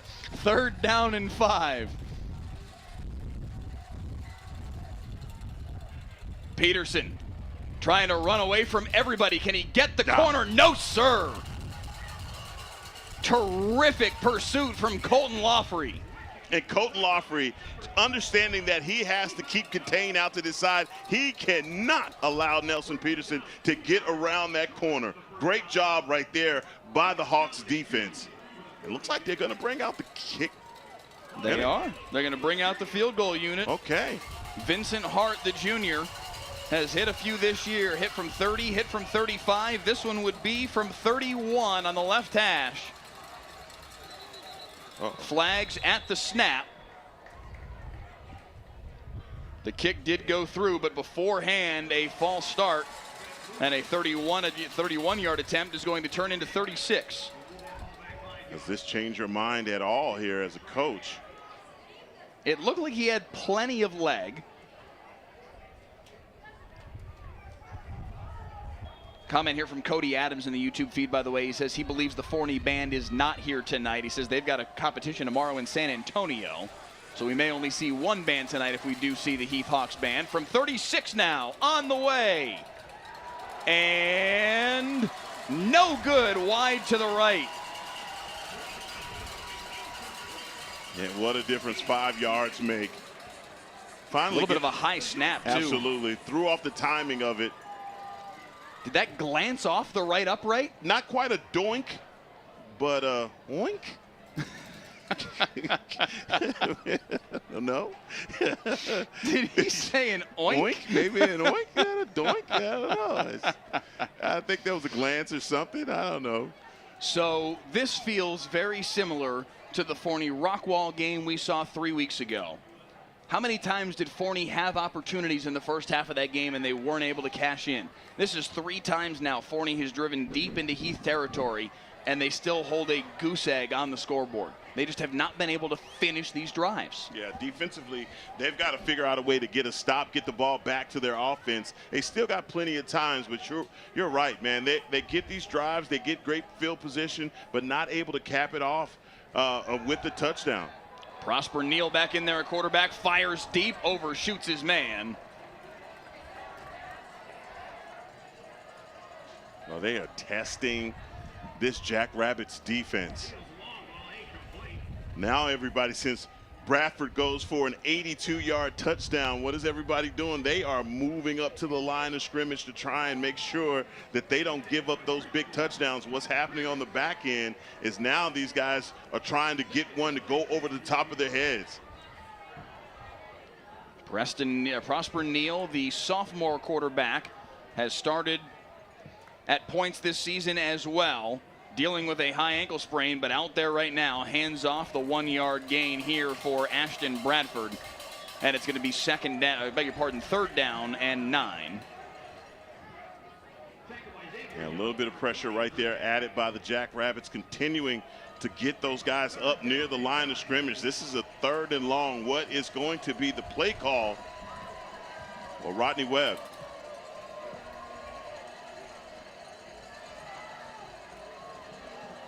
It's Dutka back in there, a quarterback now. He'll roll near side. Fires low, incomplete. Boy, that must have just scraped the top of the turf. Oof. Oh, man. We do not have a definitive angle at it. Let me start there. That is not a definitive angle to say for sure whether it hit the ground, but that angle didn't look like it hit the ground. 4th down and 9, and Heath will punt it away. Page, tough catch, but now he's got a head of steam. Nearly kept his feet, undercut by Braden Winters, but it's going to be good starting field position here for the Jackrabbits. They will start at the plus 46. That was a gutsy punt return, first of all, by DJ Page fielding that. I mean, he comes up in a hurry, but look at this tackle. That's the only way you could do. You can get DJ Page on the ground, take his legs out from under him. Whoever just messaged us and said that the Forney band's not here, they really just kind of took the wind out of my sails. Thank you very much, sir. Just want to let you know. Oh, buddy. You know what? With a almost 9 o'clock start, if they want to make the night a little bit shorter, I'm not going to fight them on it all that much. DJ Page with some blockers out in front, lunges forward. He's got more than enough for a first down to the 31. And that's what you got to do. DJ Page is one of those guys that is so good. Yards after catch.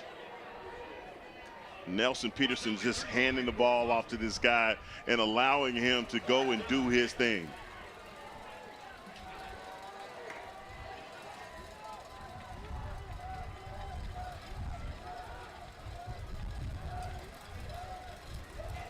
Nowhere for Osborne to go. Man, when they give him the football, there is something about the Rockwall-Heath defense. They just feel it coming. No, they are reading it like a book. I mean, they have made the adjustments up front. They know when they're going to go to this RPO, they're not even looking anymore at Nelson Peterson anytime that Osborne is in the game. You can see this entire defensive front, they are following number 26. Ace Moneyman in the comments, appreciate the heads up. Yes, that was not Amari Jahil, it was Preston Jackson wearing 13. 2nd down and 14. Play action fake to Osborne over the middle, dangerous pass, incomplete, in and out of the hands of Calvin Smith. Well, that ball floated a little bit on us.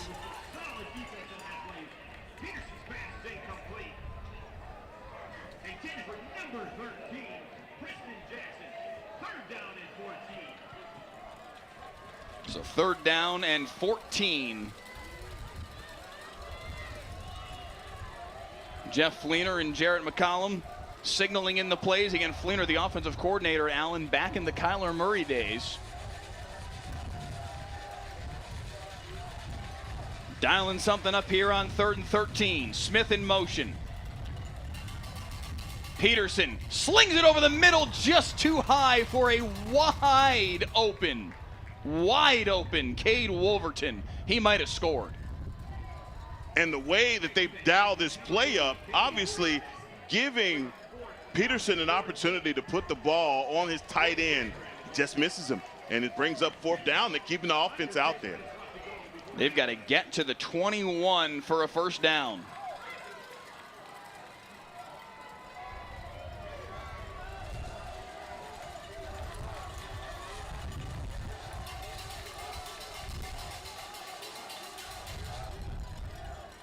Peterson fires on target for a first down. DJ Page on the comeback. I tell you what, this wide receiver crew, these guys just continue to run the routes, man, the way it's supposed to be done. And DJ Page, man, coming back to the football, great hands and a great first down right there. We talked about them each and every time, 3rd and 4th down, trying to pick up extra yardage. Just hadn't been able to move the chains. Finally, they pick up the first down. Big time throw and catch there. Peterson looking end zone now. Back corner of the end zone. Incomplete. Oh. Preston Jackson can't believe the call. Oh, look at this replay. Putting it right at the corner. Ball. That's a touchdown. That's ball. That's ball. Oh, man. That is a ball. There's a foot in bounds on that one. Yikes. Let's do it again. 2nd down and 10.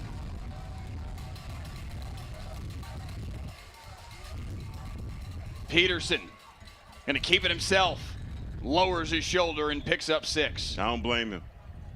He does have a wide open receiver, but man, that would have been a risky pass or maybe an incompletion. Great job by Peterson. Great decision making right there from your quarterback.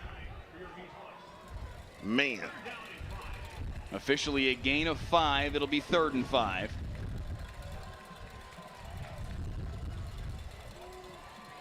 I still can't believe that wasn't a touchdown. That looked very clear that there was a foot in bounds. LaShonda J in the YouTube comment says, touchdown, nephew.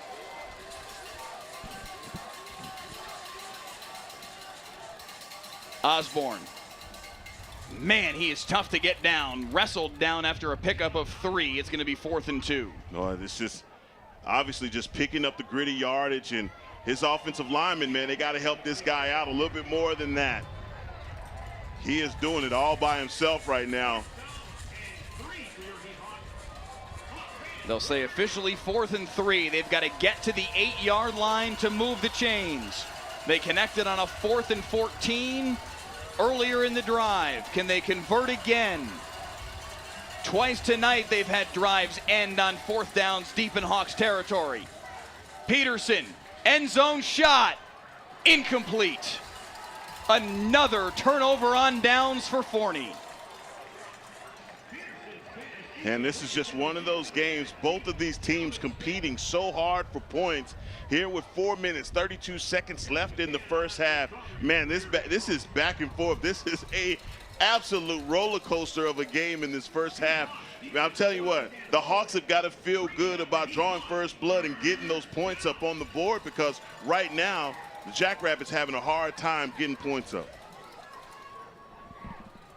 Friday Night Football is sponsored by Texas Day Brazil. The holiday season, get extra value when you purchase gift cards online. For every $100 gift card you buy on Texas Day Brazil's website, receive a $25 bonus card, or purchase a $50 gift card online and enjoy a $10 bonus card. A Texas Day Brazil gift card is the gift of a special night out for friends, family, clients, and employees. Bradford taken down immediately by Abel Carloway. Carloway only 5'10 and 171 pounds. The junior playing defensive end at 5'10, 171. But Jeff Fleener said to us, hey, just watch him play. He figures out ways to make it work, and he does right there.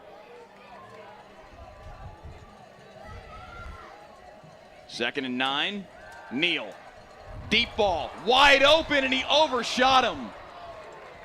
Running scot-free 15 yards behind the defense was Jalen Simpson, and they just missed him. Boy, that play action just sucked the whole defense in on the Hawks, and then all of a sudden that ball comes out, and I guess it's good to know that both of these quarterbacks have missed on targets tonight. Not just one. It's not just a one-way streak. Two similar football teams in the seasons that they've had, and they've played this game similarly tonight. 3:55 here in the second quarter. 3rd and 9. Neal gets hammered as he launches this one skyward. No one saw it, and it falls incomplete. Neal got rocked as he let that one go. It's 4th and 9. Neal doesn't feel the pressure coming down behind him, and that's Riggins. That ball straight up in the air, man, and you know that that whole sideline over there is telling these guys, ball, ball, ball, and looking like where? Looking into the lights, and they could not find it. So Brunson Miller will come on to punt it away. DJ Page, ever dangerous, stands at the 46 in plus territory. Line drive punt, and he'll let it bounce. It'll roll all the way to the 34. That's what they call getting a little smart, right? You're getting a little smart and finding a way not to mess it up.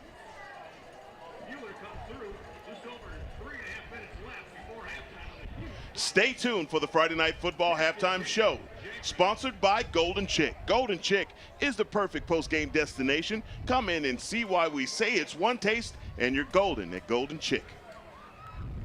It would certainly seem that we will have at least half of a halftime show. The Rockwall-Heath High School Mighty Hawk Band under the direction of Christopher Lloyd, and the dance drill team, the Heath High Steppers, under the direction of Jessica Clark, to take the field here in the near future. 1st and 10 from the 35. Peterson's going to keep it himself. Peterson stiff arms his way to the second level, across midfield. Nelson Peterson saying, AD, come along with me into Heath territory. I love this young man. When he puts his entire game together, he is going to be lethal at the quarterback position. You see it right now with his ability on those design runs to run away from defenders. That's a superior athlete. Again, you can tell these wide receivers, they run hard for him. They know their ball is going to come to them. They are anticipating those throws from Peterson. He's just got to deliver the mail in this game that's going to decide the playoffs. Osborne into the pile. Give him 2 on the play. And again, here comes the question, can Forney finish a drive? This one's only the 2 plays old, but the long run by Peterson gets them again inside the Rockwall-Heath 30. Can they finally get to Pater?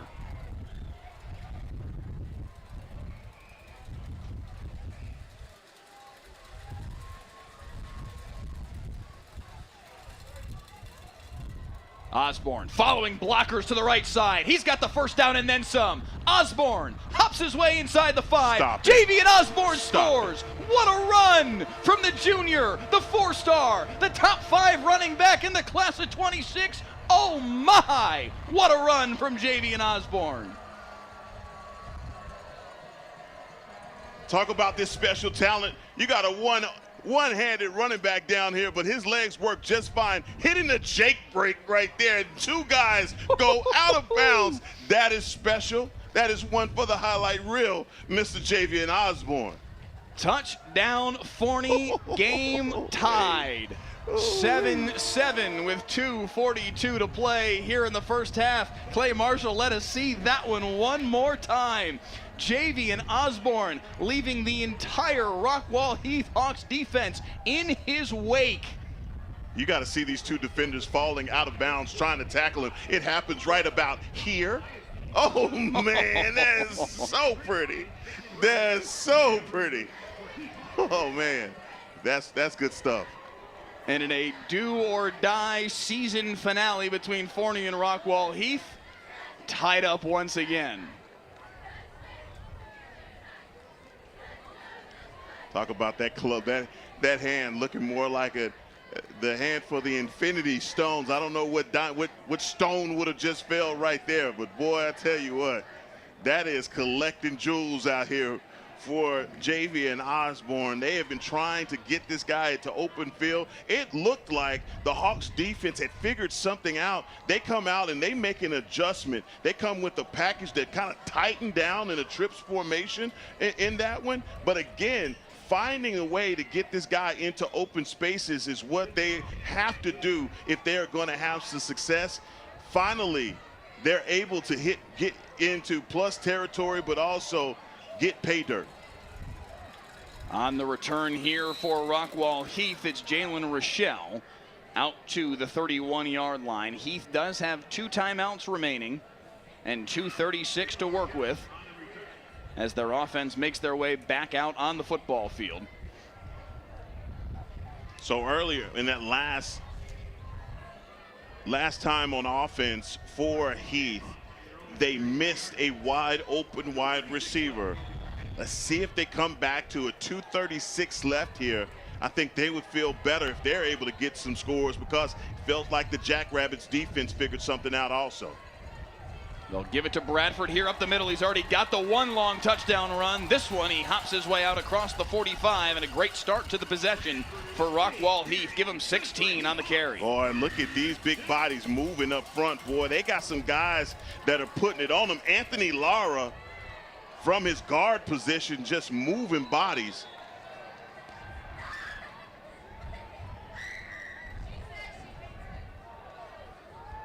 False start will dock him 5.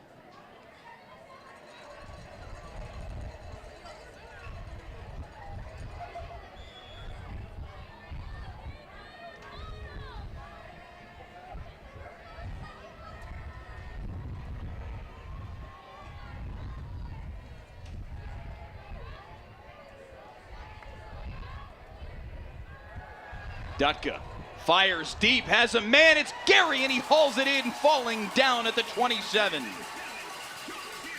Well, that's just great awareness right there from Dutka. He is feeling the pressure coming all around him. He is having to get away from number 2, Riggins, but recognizing that he has Sean Gary streaking down the sideline. 1st and 10 at the 27. They'll motion into a stack set on the near side. Again, they look for Gary in the end zone. A flag's going to fly on that one. Is a big hold, very obvious on Chris Turner. The only question here is whether they consider it pass interference or defensive holding. I think for Chris Turner, if he doesn't commit that foul, that's going to be a touchdown. So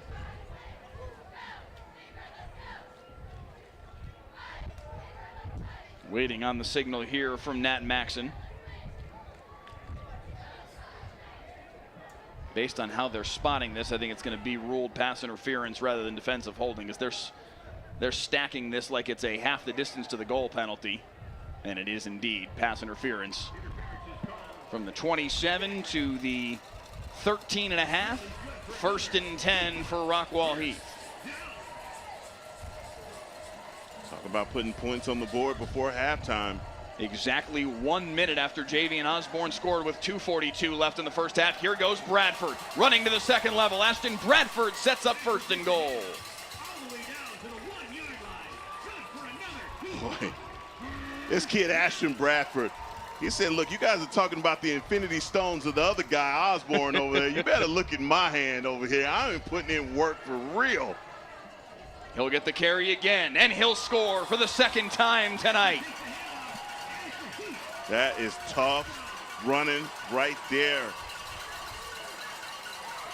by Ashton Bradford. This is a no-nonsense kind of a running back, man. Not a lot of wiggle to this dude. He is north and south. Ashton Bradford came into the night with 4 touchdown runs on the year. He's got half that many this evening. And Heath has the lead once again. 14-7 with a $1:18 to play here in the first half.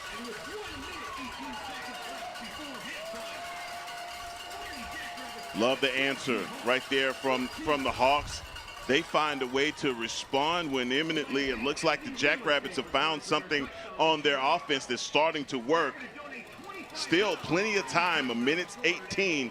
You have all of that speed on the other side for Forney. See if they can get a good return, maybe get some plus yardage here and give Nelson Peterson an opportunity to unload this cannon. One of these wide receivers going towards the end zone. We saw Forney score 35 points in the second half of their game against Rockwall earlier this season. After trailing 42-7, they ultimately ended up having possession with 1:21 to play in the fourth quarter, down 49-42, and with a chance to go tie the football game. So we know they can score. It just took them a while to turn it on. It took them a while again tonight, but they did on that last possession. Can they find an answer here before halftime? Kickoff into the end zone well over the head of Jarrell Smith. And Forney will start from their own 25. It will be Forney football to start the second half, so that matters too in the evaluation of this moment for Jeff Fleener. Yeah, great opportunity right here for Fleener's group. He still, has some timeouts. So when you get into your 2-minute offense, and again, you talk about this wide receiving group that they have over here for the Jackrabbits. We know these guys have plenty of speed. Right now, they're just, Nelson Peterson has to make sure that he gets the ball to these guys. 1st and 10 for Peterson at the 25. Flips it over the middle with a lot of space. Here is Preston Jackson up the near sideline, out to the 45-yard line. Preston Jackson has been having himself one heck of a first half, but how about this crosser? Getting him out in space, putting the ball on him, catching him in stride. But bigger than that, Mike, stopping the clock. Gets out of bounds with $1:10 to play in the period.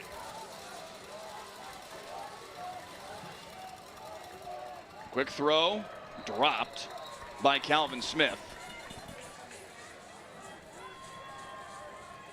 Calvin Smith, your intended receiver, pass is incomplete.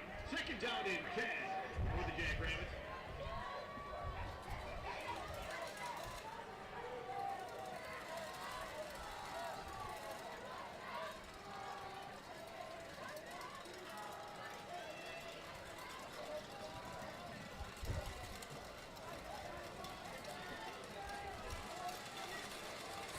Winner tonight heads to the postseason. The loser will see their season end on this field just shy of midnight. Osborne bounced, but it's Peterson who kept it. Nelson Peterson has the first down, and he'll get out of bounds. What a run from the little bro of AD. And this is one of those, look at how they read this. They are going right at Javian Osborne. Talk about throwing caution to the wind, not even paying any attention to Nelson Peterson. I don't know if he has an option to pull it right there, but if he does, that is just great recognition right there from your quarterback, recognizing the blitzer coming right at your running back. So 1st and 10 at the 43, still 59 seconds and all 3 timeouts to work with for Forney. Osborne will keep this one. Peterson, I think, was indecisive about whether he was going to keep the ball or not. And you know what? I'm glad he handed that off, because if Osborne had given the ball back, that may have been a fumble. Yeah. But a timeout call nonetheless. Still plenty of time right now for this Jackrabbits offense in plus territory. I think the one thing that you worry about right here, Mike, is something you pointed out this entire first half. They've had some momentum. They've had some drives that have looked promising, but once they get down into, close to red zone, it just seemed like they run out of steam. The play calling, or whether it's just being able to connect on those crucial throws, just hasn't been there. With 53 seconds left here in the first half, you got to make sure that you're firing on all cylinders and you're connecting. Some key penalties at some bad moments as well that impacted. They had a touchdown wiped out by a penalty in the first quarter. But they have a chance here with 53 seconds, now the 2 timeouts remaining, to try and tie this game up before halftime. Cody Adams, supporting his team, says once a Jackrabbit, always a Jackrabbit. 2nd and 11. Flags at the snap. False start. I believe they caught Jarrell Smith moving a little too early, and it's going to back this up.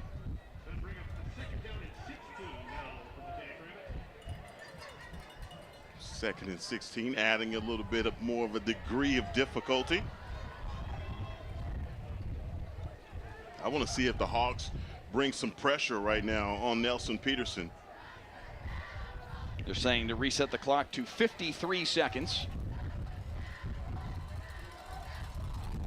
I don't know that the gentlemen in the room to our right that are doing the clock see what he's saying.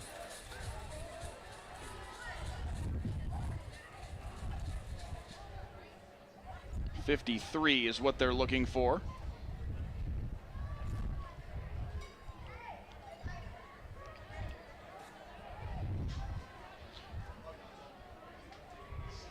There we go, 53 seconds. We have the advantage of being able to zoom in on Nat Maxson and help communicate through the glass to the folks to our right. 53 seconds now put on the clock before 2nd and 16. Peterson over the middle. Javon Hollis was the intended target. He again had a ton of running room. Third down and 16 That's one of those throws that when you come back to the tape and you look for opportunities, you're going to say to your young quarterback, here are those moments, man, that you got to have. This is what's going to make him special. Yeah. This is what's going to make him special. Because he has all the tools. Oh, absolutely. Has all the arm strength as well. 3rd down and 16 as the Heath Hawks crowd gets loud. Pressure on Peterson. Flush near side. Can't get away. Devon Turner leading the charge on the sack, and it's 4th and a mile. I started calling for it and asking, will the Hawks defensive coordinator start to bring a little bit of pressure? Zeke Cannon there as well. Shannon Carter said, I am not sitting on my hands anymore. I am going to come after this young quarterback and see if I can make him make a mistake. Luckily for Nelson Peterson, he keeps his hands on that ball as he has all kinds of pressure in front of him. Turner is having himself a ball game right now and starting to look like the Hawks just wanted a little bit more. They're again trying to change the clock. They're going to put 2 seconds back on there and say 42 seconds left in the half. Prior to a timeout that was called by Heath after the sack. 4th down and 28 forthcoming, and Forney will have to punt it away. This is a dangerous area right here for the Jackrabbits. You saw how this offense for Coach Rodney Webb, the way that they're stretching the field, they're taking the top off with a lot of their speed, and I think they understand right now that Prosper Neal may be a little limited because of the ankle. Hey, Dutka is giving him maybe the opportunity to take the top off. Flag prior to the snap, and another false start here on Forney, so it will be 4th and 33 before Joe Jobe can punt it away. Now some further discussion.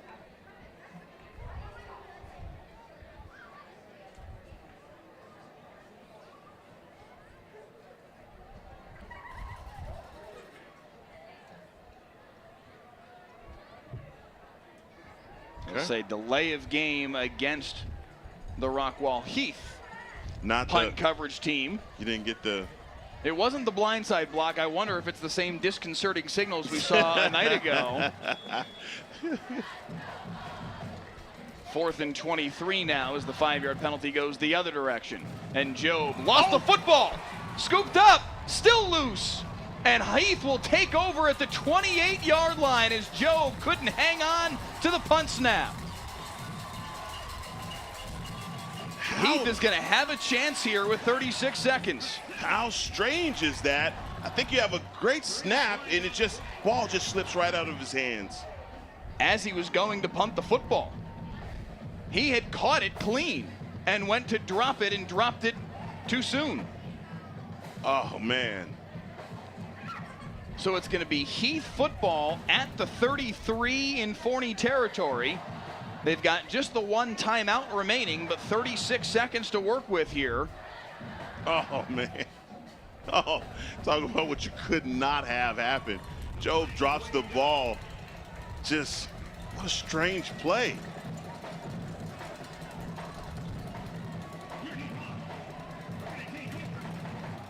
They'll spot it at the 28, in fact.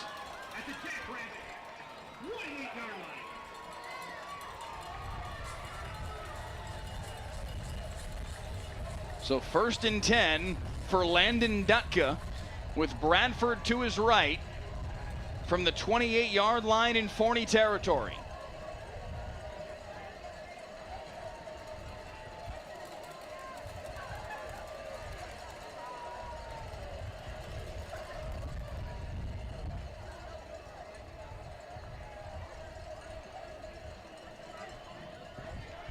Potentially a crucial sequence here. Forney again has the football to start the second half, but they should have been able to pin Heath deep. And if that were the case, Heath may have just decided, let's go to halftime. Instead, now the Hawks can go hunting. Dutka, near sideline. Oh, beautiful. Sean Gary makes the catch to the 21. What a catch. But also, what a throw from Landon Dutka. He has pressure coming right up the middle from number 2, Riggins. And he is a cool customer. Recognizing still he's going to take a lick. But getting the ball out of his hands. From the 21, Dutka, end zone shot for Gary, overshot him. Oh, this wide receiver, Sean Gary, I tell you what I'm doing right now. I'm circling, highlighting, and underlining number 7's name. This kid is special.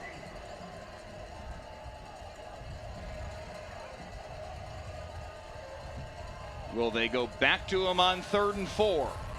25 seconds in the half. Dutka looking his way. They set up the screen. Oh my, they had the screen wide open. They would have scored if they had connected on the pass. It falls harmlessly incomplete as he tried to hit Bradford. And easier said than done. He's got pressure in his face. He's trying to throw off his back foot. Only Mike Leslie would be able to complete a pass like that. Listen, not many are as gifted. I know you're kidding, because I was a heinously mediocre high school quarterback. I promise you Landon Dutka can throw it better than I can. He was just off balance right there, but if he's able to stand in there and you know, flat-footed deliver that ball, like you said, he had all the blocking set up. I was like, can we run that back one more time? Because look at this, and you'll see Ashton Bradford in the middle of the sea of red jerseys. And if they connect on this pass, there were 4 blockers in front of Ashton Bradford, and there was no one there for them to block. It was all red over there. There's nobody. There's an official is the only. That whole convoy is headed to the end zone. I think there may have been one corner out covering Sean Gary on the near sideline, and that was all that was there. Okay, number 55, Cooper Shepard. Yes, their starting center. That's a big dude. 6'4", 305 is how he's listed anyway. I mean, good Lord. This will be a 38-yard field goal try for Brunson Miller from the right hash. Piped it. And Rockwall-Heath pays off the turnover, the dropped punt snap. And they take a 10-point lead as a result here late in this first half.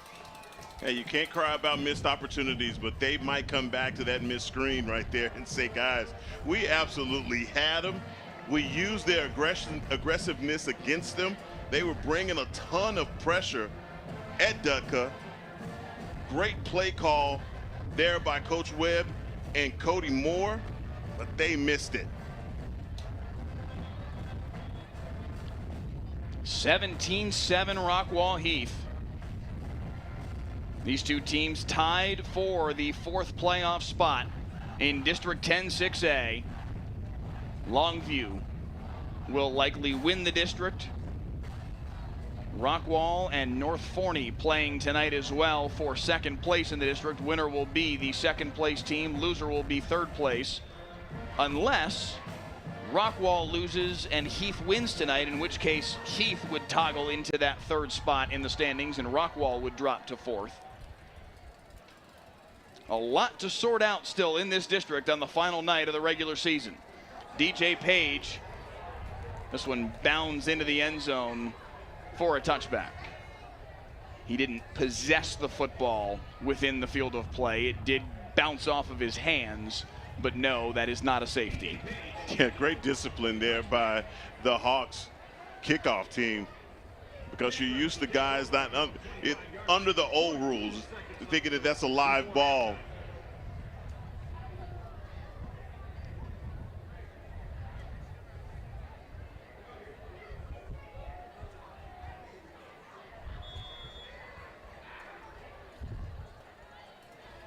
So Forney takes over at their own 25 off the touchback.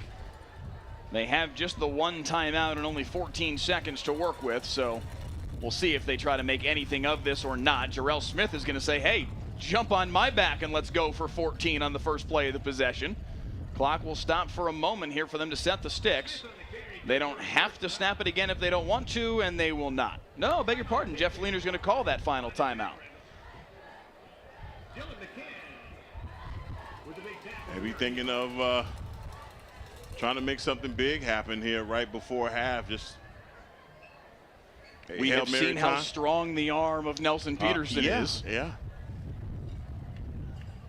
Kid can throw it to the moon. Why not let him rear back and fire one? Now we're talking about he'd have to launch it about 65 yards in the air to get it to the end zone. Ball sitting at the 40.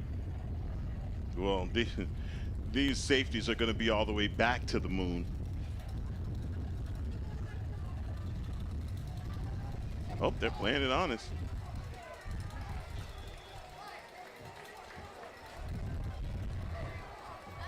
They do stay fairly tight to the line of scrimmage with the Heath secondary. Peterson trying to set up the screen. Tunnel screen, nowhere to go.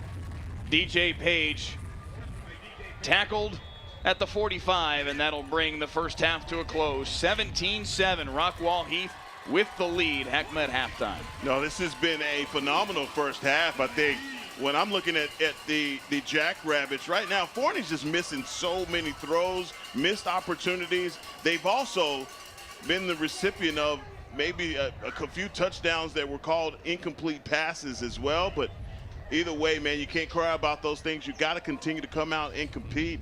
But man, this second half is going to be interesting. We have seen Nelson Peterson come out from halftime and respond. This thing ain't over.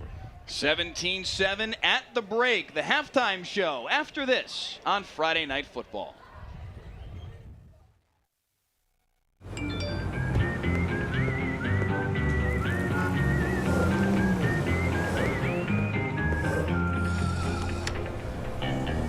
Thanks, Delkus.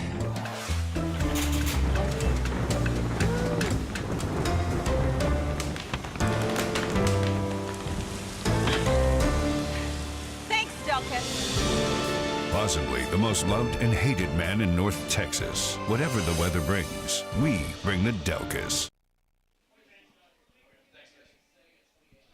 And now, the Friday Night Football halftime show sponsored by Golden Chick.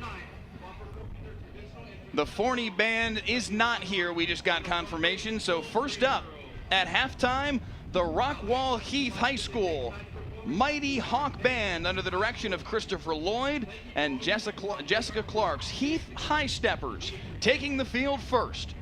We hope you enjoy the show. Stepper of the week is Josie Otero. Line maker, Madison Reagan. Baby maker, Maddie Nagy. Dreamhead maker, Charlotte Bildsmith. Sandy Eyes, Rachel Kavinskas, and Lily Johnson.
Under the direction of Miss Jessica Clark. Assistant Director is Miss Anna Blair. High Stepper Manager is Bailey Raymond. Ladies and gentlemen, the Heart of Heath, Rockwall-Heath High Steppers.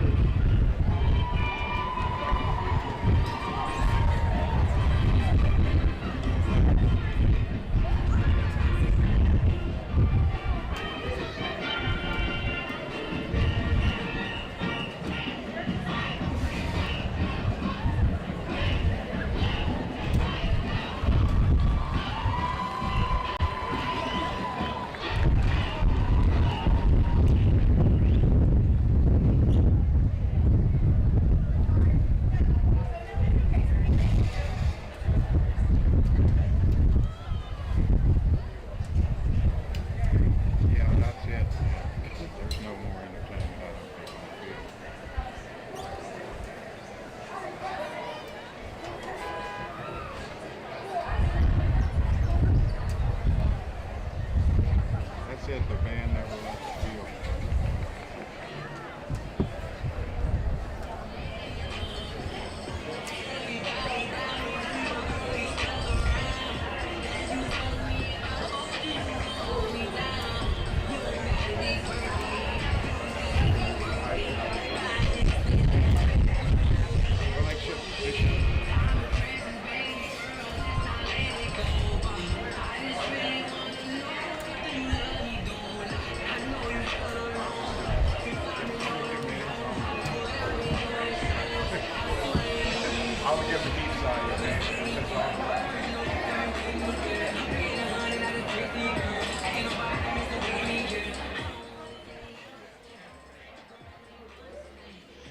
Thanks for watching the Friday Night Football Halftime Show, sponsored by Golden Chick.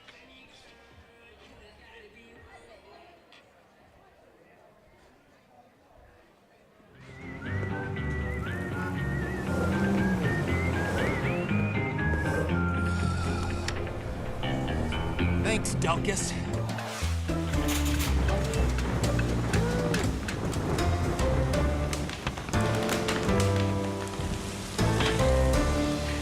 Thanks, Delkus. Possibly the most loved and hated man in North Texas. Whatever the weather brings, we bring the Delkus. Your Friday night lights just got brighter. Catch a live broadcast of the biggest high school football games all season long. The 12-yard touchdown. Cheer on your hometown.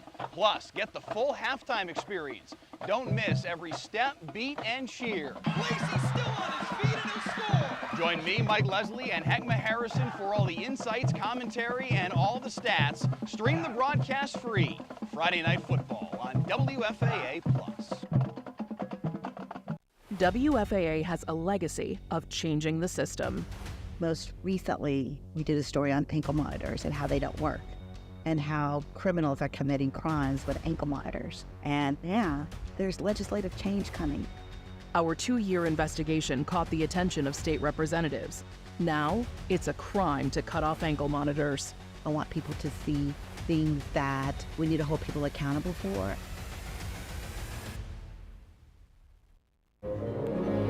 North Texas, it's a hot one today. If you're planning on taking the pups out, make sure to protect their paws. That asphalt is going to be hot.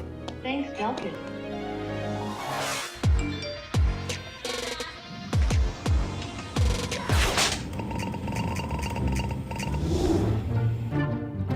Thanks, Delkus.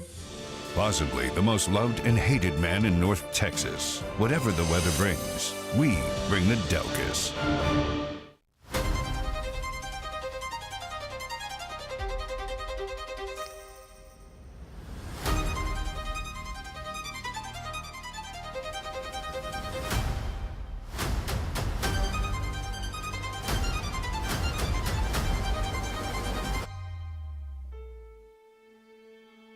The Cowboys getting set to take on the Chargers, and we've got it covered for you on WFAA. The Cowboys trying to get off to a hot... Right now in Terrell and in Dallas, your heat index is 107. Everyone in McKinney is dead.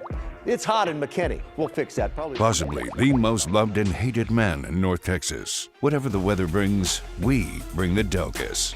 Discover WFAA Plus, a live 24-hour stream of WFAA news and exclusive digital content, all completely free. Now available on Apple TV, Roku, and Fire TV. Download WFAA Plus today. What's up, football fans? It's the best time of the year. Every Monday morning, we want to hear what you have to say about the game. Join me, Mark Istook, Glenn Strutch-Smith, and Rebecca Lopez for the Call-In Show, Monday mornings at 11:30. Sponsored by K-Post Company. Thanks for downloading the WFAA Plus app. The main page is a live stream of WFAA programming, and you can find on-demand stories as well. Just click a tab at the top of your screen and scroll down to find WFAA original programming.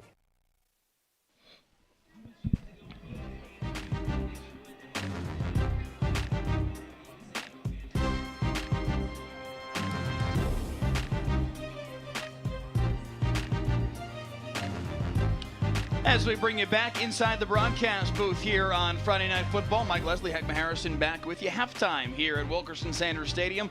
17-7 the score in favor of the homestanding Rockwall-Heath Hawks at halftime of this do-or-die season finale. Winner goes to the postseason. Loser will see their season end tonight. Heckma, we saw Forney drive the ball time and time and time again in that first half. Somehow, here they stand with only 7 points to show for it. I'll tell you what, I believe that's the thing that's so maddening about that first half. When you look at the Jackrabbits, they had so many opportunities, so many explosive plays, but when they got right on the outside of the red zone, it just all of the air dropped them out of their cells, and they couldn't find any more offensive output. Even when they got to third and short, fourth and short, on the other side, the Hawks found a way to get them off the field. We should let you know halftime was cut short. Initially, they were saying it was going to be 28 minutes. They've scaled it way down because only the Heath High Steppers went out there to perform. No bands are here tonight, so we've only got about 4.5 minutes until they start up the second half of this football game. So that just closed down the time for these coaches to make some adjustments. Yeah, that closed down time for these players to catch their breath a little bit. I don't think any of them mind because of an almost 9 o'clock start time to this football game. It makes everybody's night just a little bit shorter, but it does change what is their normal flow at halftime. Yeah, I think for a lot of teams, that rhythm that they get into going into halftime, being able to sit down with your guys, being able to talk amongst the coaches, that also changes because you cut it by, 14, 15 minutes halftime. So, look, a bit of adjustment for both of these teams. Let's get you the highlights from the first half of this one because it was an interesting way that this game transpired. It started with this from Ashton Bradford, an 82-yard touchdown run on what was the final play of the first quarter to open the scoring for Rockwall-Heath. No, Ashton Bradford, I thought in that first quarter, he really made the substantial difference in this game. That run, that 82-yard run, I think really put the Jackrabbits on notice. Even after that, he just continued to carry the mail for this team, picking up first down after first down. Then there was this from Javian Osborne, a sensational touchdown run. That move right there at the 8-yard line was terrific, and Forney had tied the game. 100% determination right there on this run from Osborne, a guy that has missed so much time. Can't wait to get back and be a part of this thing for his team, and he's showing it today. But Heath would have an answer, and it was Bradford again capping off the touchdown drive, a 1-yard plunge here to make it 14-7 just before halftime. And because of a funky finish to this half, that wasn't the end of the scoring. This dropped snap on the punt by the Forney punter Joe Jobe would set up a 38-yard, field goal from Brunson Miller to put Rockwall-Heath on 17 points here in the first half and establish what is our halftime tally, 17-7 in favor of Rockwall-Heath. Heckma, Heath made the plays when they needed to, and that's really been the bugaboo for Forney. They weren't able to at a number of key points in this half. Heath made those plays when it was clutch time. No, they did. And you expect for a team to come out here knowing that they have to win and get into the playoffs to be sharp like that. They played sharp. They did all they look, obviously didn't get any of the penalties in the first half.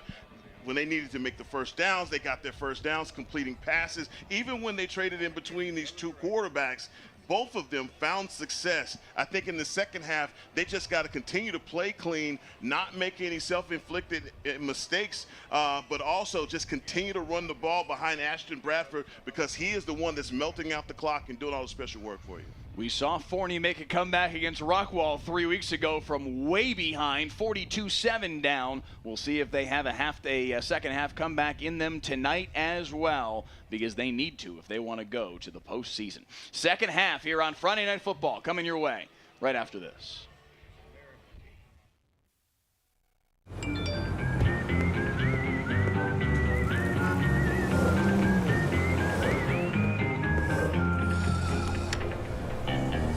Thanks, Delkus.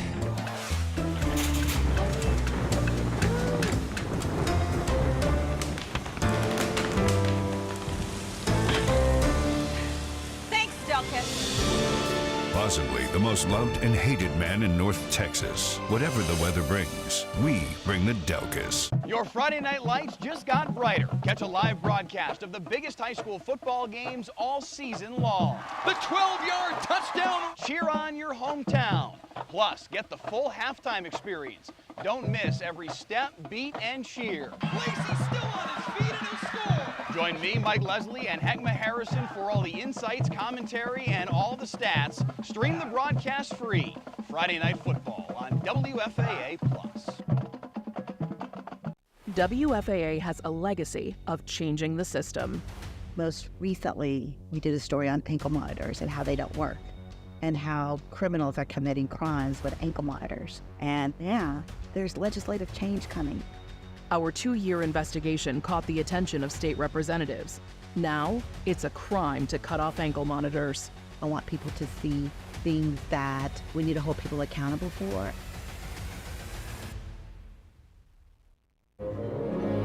North Texas, it's a hot one today. If you're planning on taking the pups out, make sure to protect their paws. That asphalt is going to be hot. Thanks, Delkus.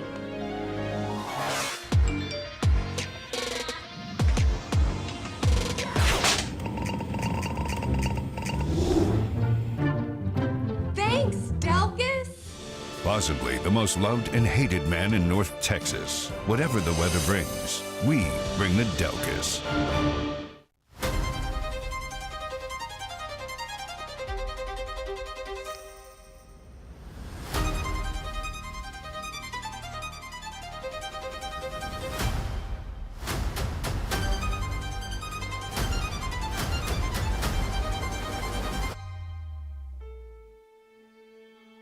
The Cowboys getting set to take on the Chargers, and we've got it covered for you on WFAA. The Cowboys trying to get off to a high... Right now in Terrell and in Dallas, your heat index is 107. Everyone in McKinney is dead. It's hot in McKinney. We'll fix that probably. Possibly the most loved and hated man in North Texas. Whatever the weather brings, we bring the Delkus. Discover WFAA Plus, a live 24-hour stream of WFAA news and exclusive digital content, all completely free. Now available on Apple TV, Roku, and Fire TV. Download WFAA Plus today. What's up, football fans? It's the best time of the year. Every Monday morning, we want to hear what you have to say about the game. Join me, Mark Istook, Glenn Strutch-Smith, and Rebecca Lopez for the call-in show, Monday mornings at 11:30. Sponsored by Postgame.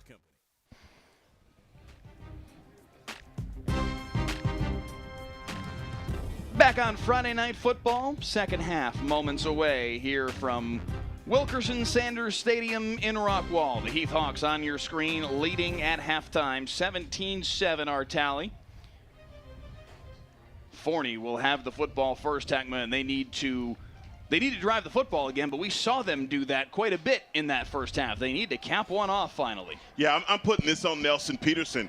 You know, the junior quarterback, he has been spectacular all season long, got them to this point, and obviously you just want to see him to be able to cap off some of these drives, making some of those magnificent throws. He's missed on a few of them, Mike, okay? And right now, obviously, win and you're in, you need your stud quarterback to come through for you big time.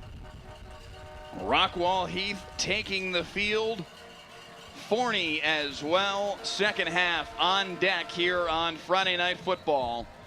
live on WFA Plus. Download WFA Plus to your YouTube, to your smart TV using Apple TV, Roku, or Amazon Fire TV. And if you're watching on WFAA right now, come join us on WFA Plus. Also available on the WFA YouTube channel as well. 17-7 our halftime score. 2 Ashton Bradford touchdown runs. Heckma Harrison outdoing Javian Osborne's 1 touchdown run, but Osborne, the superstar, Texas recruit, Michigan recruit, top 5 running back in the junior class, has full designs on answering back. Yeah, he absolutely is, and he's fantastic. You know, a kid that's missed a number of games so far this season, but boy, you saw on that 1 touchdown run from him, man. He has the ability, ton of ability. He hit the brakes. He had 2 guys trying to tackle him that went out of bounds. I mean, that's going to be one, regardless of how this one goes. They're going to show that, because that was a spectacular run by Osborne. Rockwall-Heath set to kick it away. And we're underway in the second half here in Rockwall. Through the end zone with the kickoff, and out comes the Forney offense once again. Nelson Peterson, the junior starting quarterback, little brother of Adrian Peterson, the NFL legend. He and Javian Osborne, the superstar backfield for the Jackrabbits. Again, they have driven the football well in this game. They just have not capped it off with points. Had a missed field goal, had multiple 4th downs where they were stopped deep in Rockwall-Heath territory. They've got to cap off drives with scores here in the second half if they're going to engineer a comeback. We appreciate the WFA television audience joining us right now. Here for a moment, a quick check-in on a 17-7 Rockwall-Heath lead as we start the third quarter. Ashton Bradford with a pair of touchdown runs for Heath. Javian Osborne with the touchdown for Forney as Nelson Peterson throws it over the middle. That ball will be ruled. Catching a fumble. Catching a fumble recovered by Rockwall-Heath. Oh my God, DJ Page has got to be asking himself, can I catch a break? Finally, Nelson Peterson able to get the ball into the hands of his playmaking receiver. He's trying to make a move, and the ball comes out. Now there's a longer discussion here amongst our officiating crew. Nat Maxon and his crew talking it over, trying to decide what they all saw and whether or not DJ Page had this ball for long enough for it to be a catch. Well, they need to catch a break right here, and they do Heath not. Football. Wow. They cannot catch a break on their first play from scrimmage here in the second half is a fumble. Man,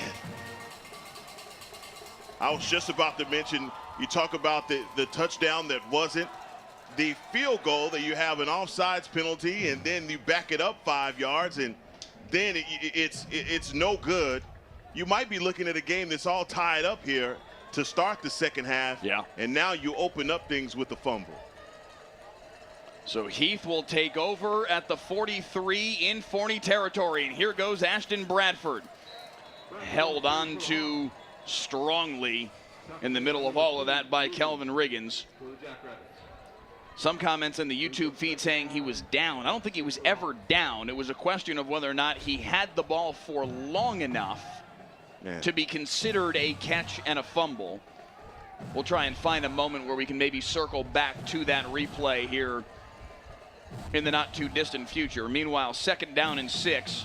Bradford will get the carry again, patient, and then hits the hole, and again it's Riggins to cancel him out. Boy, these two have been meeting early and often.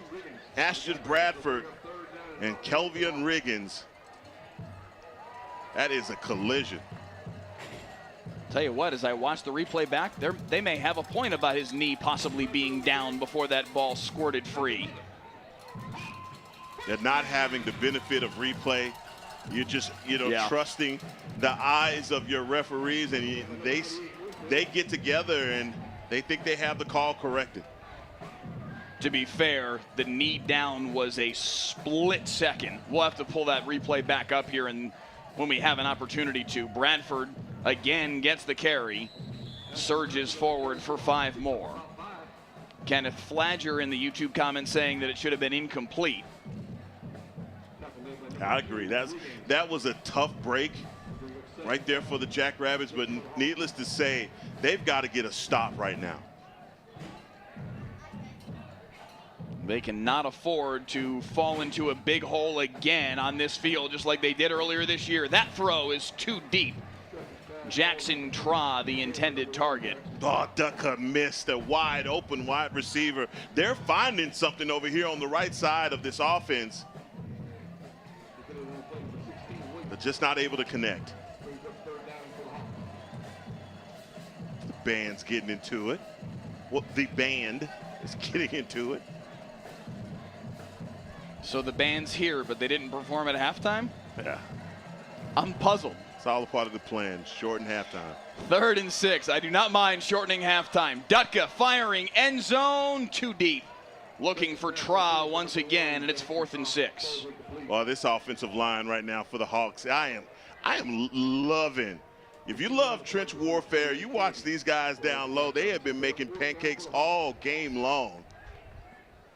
They're going to try the field goal here on 4th and 6. We've already seen Brunson Miller hit from 38.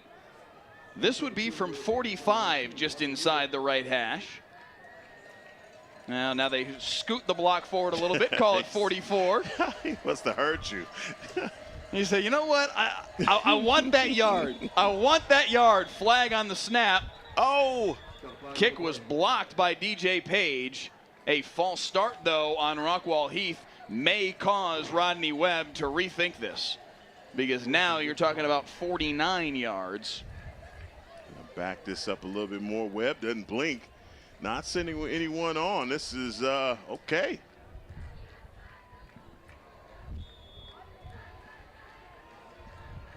All right then. Okay.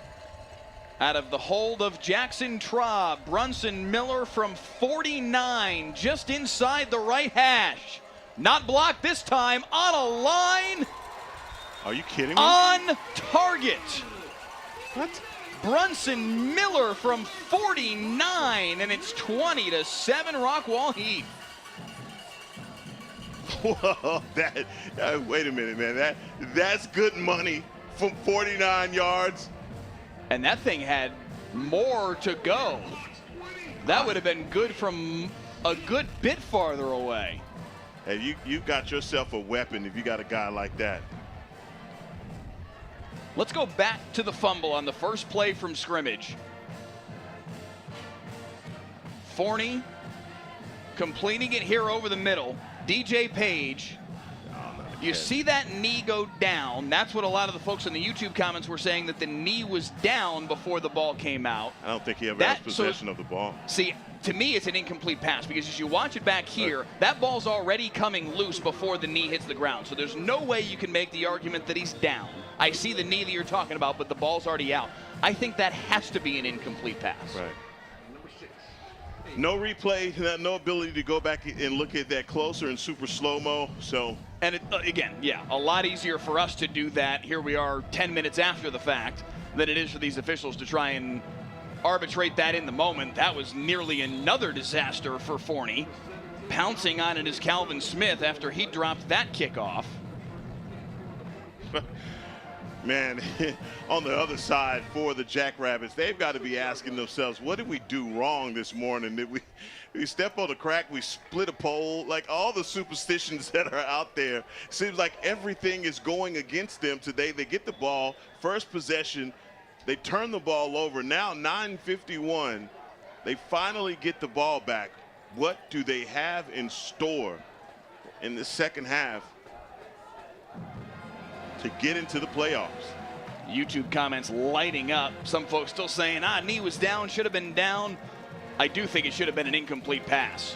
Osborne makes the first man miss, but 4 red jerseys in the backfield, and he'll lose 3 on the first play of the series. Well, I have loved this chess match between these defensive coordinators.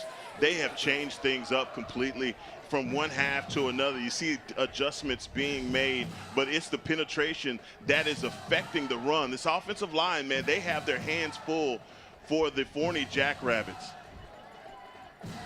2nd and 13. Peterson heaves it deep. Out of bounds, looking for DJ Page. Mitchell McCullough in the YouTube comments says, watching it live, it looked like a fumble. Replay shows that should have been incomplete. C. Davis is saying just a bad call from the refs. Again, in that moment, that's a tough play to adjudicate. And again, if they had the benefit of replay, which they only allow in Texas high school football at AT&T Stadium for the 12 state championship games, otherwise there's just not the infrastructure to allow for it. Without the use of that, that's a tough play to get 100% right 100% of the time. 3rd and 13. Peterson pressured over the middle, incomplete, looking for Preston Jackson. That one should have been caught. Yeah, it looked like he caught Preston Jackson in stride, but not a ball that Preston Jackson could come down with, and it looked like the defense was on the ready as well. They have their linebacker, number 11, who is very good out in space. He was right there as well. Comment here from Retort, and I feel like this is probably the ultimate comment. Knee, incomplete pass, whatever you want to say, either way, it shouldn't have been a turnover. And I do think that's fair, but again, to give grace to the officiating crew, as that one was nearly blocked. Fielded at the 48 and immediately driven back is Jalen Simpson. Well, that was dangerous by Jalen Simpson. A great field position now for the Hawks. I can't believe that punt wasn't blocked. Boy, that's dangerous. But plus territory here for the Hawks. They can get a score. I think this completely changes the face of this game. This is a dangerous spot for the Forney defense. They need to get a stop here, and they need to get a stop quick, because clearly Brunson Miller can kick it from Brandon Aubrey range, and that is a weapon for a high school kicker to hit a 49-yarder like that looked like it had, what, another 8 yards on it? I don't know. Bradford says, who needs a field goal? Right up the middle, and he'll score. They're not chasing down Ashton Bradford. 47 yards for the touchdown, his 3rd of the game. I hadn't had an opportunity to look at the stat sheet, but right now, Ashton Bradford may be looking at about 200 yards rushing or close to it. And this offensive line right now for the Hawks, they are doing a fantastic job up front, opening holes. This guy, once he gets to the line of scrimmage, full head of steam. Nobody's going to stop him, and nobody is going to catch him. What a job by Ashton Bradford. You asked the questions before the game, what did they have to do? You asked the wide receiver, and they told you emphatically, run the ball. They're going to go for 2 here and try and make it 28-7, and they will not get it. Bradford stacked up in the middle.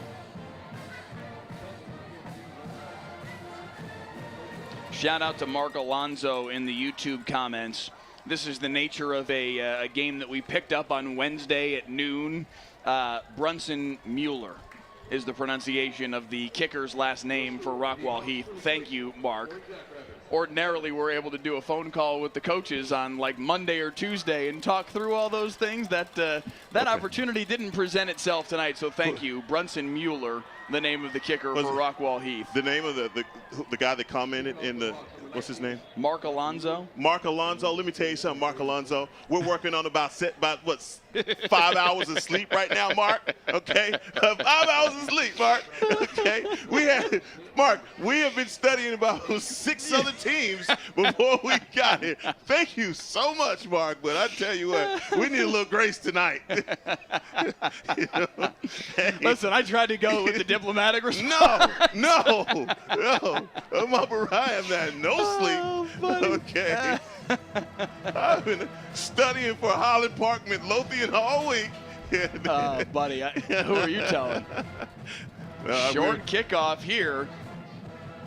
Fielded on the bounce. And here comes DJ Page on the return. Backing his way across the 40-yard line. Beg your pardon, that is Jarrell Smith, 0, not 6 on the return. And he brings it out across the 40-yard line. Again, we have seen the Forney Jackrabbits make a massive comeback on this field already once this year, much larger than the deficit they face here. It was 42-7 Rockwall. and with about 2 minutes left in the fourth quarter of that game, they scored to make it 49-42, and they got the football back and had a chance to go down the field and score again. So we shall see, but man, Rockwall-Heath defense has been up to the challenge that Javian Osborne presents today. Osborne has had his moments, no question, but the Heath defense has really done a nice job. Yeah, he's trying to be the one-man wrecking crew, but his offensive line needs to give him some help. You can see the frustration right there from Javian Osborne. He is trying to search for those open spaces. It's just nothing coming from him right now, man. This Hawks defense is putting the buttons on him. Little pop pass here for DJ Page. Cuts upfield. Page has got really good speed and good vision. He's got the first down in Hawks territory. See how dangerous he is, Mike. When he has the ability, and this is shoulder pass to the sideline, but when he cuts that thing back up, setting up his blocks, man, he's just a special talent. He's staring right at Quincy Jones, the corner, and Quincy Jones looks like he's in position to make the play. And one cut, and he's gone. Man, it's just he's so sudden, and that quickness that he has, it just really carries through in everything that he does. That track speed is amazing. They're going to set him up here on the reverse. Coming near sideline, inside the 35. DJ Page making play after play. To answer your question about Ashton Bradford, if my math is correct, 198 yards on the day. Oh, man, that was close. I'd say. That was close. I'd say you had a good estimation. Hey, Mike, I've had about 5 hours of sleep, Mike. That's about 3 more than the night before. Right? 1st and 10 at the 32. Peterson, deep shot into double coverage. Just overshot DJ Page, who had the best chance at it. He was running away from 2 Hawks defenders. I think if one of your receivers, that number 6, man, he is able to get separation. As you see right there, man, they are trying to link up. Just tonight, just hadn't been the night for it. Down 26-7. Game not over yet. They got to connect, got to get a score here. Yeah, touchdown on this possession feels like something they could really afford to get. Peterson surges forward to the 30. It's going to be 3rd down and 8. As you see Javian Osborne down there, he's mixing it up. But that's a great pull there from Nelson Peterson. You see he has, it's on him whether he pulls that ball out or not. And he's been making making the right decision here in the second half. They've got to get to the 22 to move the chains. Peterson near side. Page trying to shake a tackle and get the first down. It's going to depend on the spot. He's very close. He's close. He's right at the marker. I wonder, do they come out and measure this, Mike? Because from my angle, it looks like a first down. They're still taking a look at it. They have not moved the chains yet. Have not. Jeff Fleener saying first down, and eventually the officials agree. Coach Fleener with a little bit of help there on the far sideline. 1st and 10 at the 22. Peterson's going to keep this one, trying to get out the back door, lowers his shoulder. Picks up 5 on the play. We saw him do that against Rockwall High earlier this season too. You see just some glimmers of, hey, there's Adrian Peterson's little brother right there. Man, he has the final say on whether he gives this ball to Osborne or not, but he is recognizing that this Hawks defense is keying on number 26. Great job pulling it and picking up positive yards. They've been used to taking losses there. He'll fire end zone here. Incomplete. Looking for Preston Jackson, the junior. Quincy Jones there with him step for step.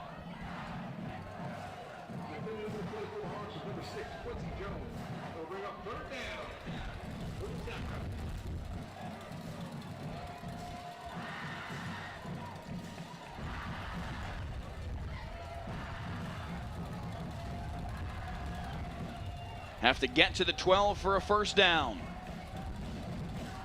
Peterson's going to keep it. Took a long time to make the decision, but he's going to get the first down. He's got the corner, lowers his shoulder. Did he get in? Yes, he did. Nelson Peterson looking back at Dylan McCann saying, that's my pathway to the end zone. Touchdown, Forney. What a great decision there by Nelson Peterson. I started to tell you, Mike, he has the final say on whether he hands that ball off to Javian Osborne, recognizing that Hawks defense, they are keen. They are keeping all of their attention on the helmet of number 26. That's a great decision by Peterson. He awards this team with 6 points getting into the end zone. Boy, they needed that score badly. 5:41 left here in the third quarter. It's game on now. Nelson Peterson with the touchdown run, and Forney has answered back 26-14 mid-third quarter in a do-or-die season finale on Friday Night Football.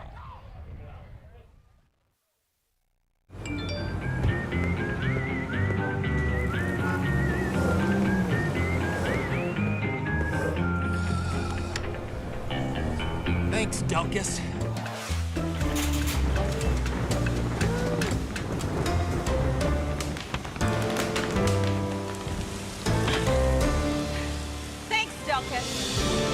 Possibly the most loved and hated man in North Texas. Whatever the weather brings, we bring the Delkus. Discover WFAA Plus, a live 24-hour stream of WFAA news and exclusive digital content, all completely free. Now available on Apple TV, Roku, and Fire TV. Download WFAA Plus today.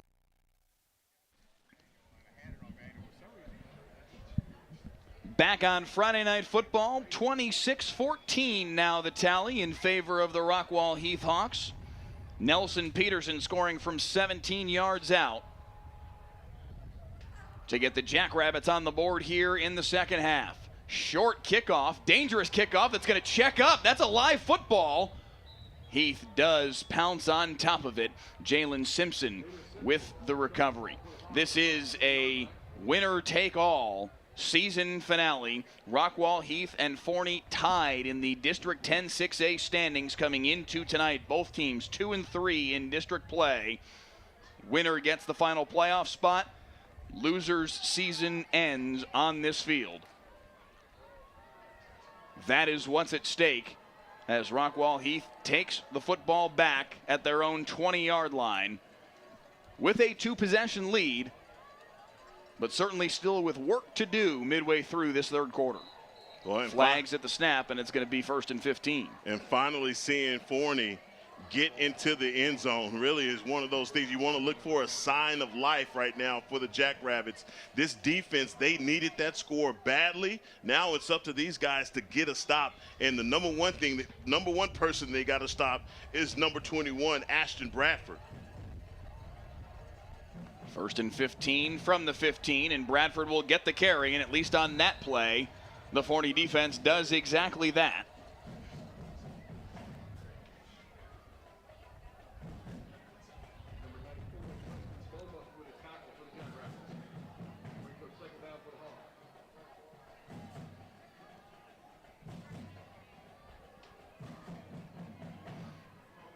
Ashton Bradford at 198 yards on 19 carries coming into this drive. Trying to go over 200 here. He'll have to wait another carry.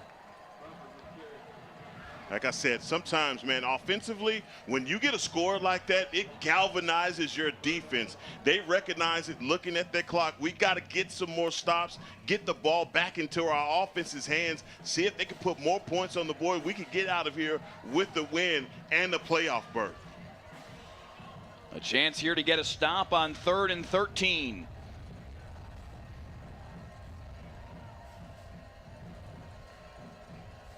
Neal. Over the middle, complete for a first down. Right on target for Jalen Simpson. And you talk about a back breaker. You get Prosper Neal. He is sitting back there he is stationary as a quarterback. He's not going to move a whole lot at all. And just tattoos that ball on his receiver. First and 10 at the 39. Bradford gets the carry again. Ashton Bradford off to the races again. Shoestring tackle, otherwise he would have scored on another long run. Ashton Bradford well over 200 on the day and the 3 touchdowns. What a performance. And one of my favorite offensive linemen in 6A right now is number 55, Cooper Shepard. And I'm telling you, the big man up front is getting it done. This time, Bradford taken down from behind. Xavier Young, one of the returning starters for this Forney defense, coming from the backside to make the play.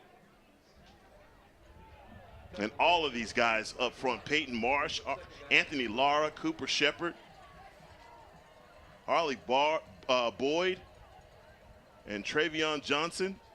Good job up front for the Hawks. Second and 9. Neal over the middle, on target again for the first down. Again, it's Jalen Simpson. Beg your pardon, this time it's 13. Christian Contreras, the sophomore, with the catch.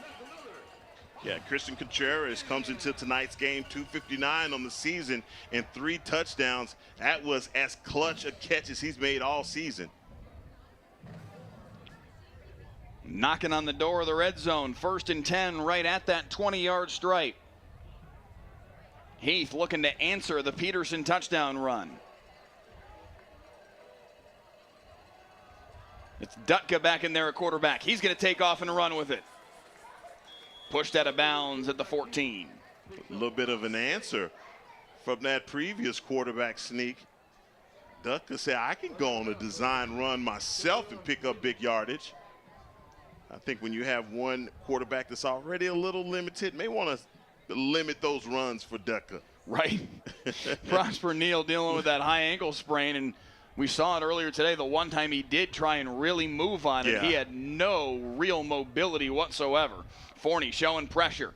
They run it with Bradford right into the teeth of the defense. Again, Xavier Young there to make the tackle.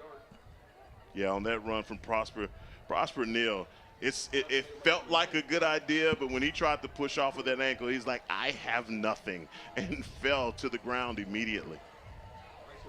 Third down and 3. Forney's defense has to find a stop. Toss, Bradford, first down.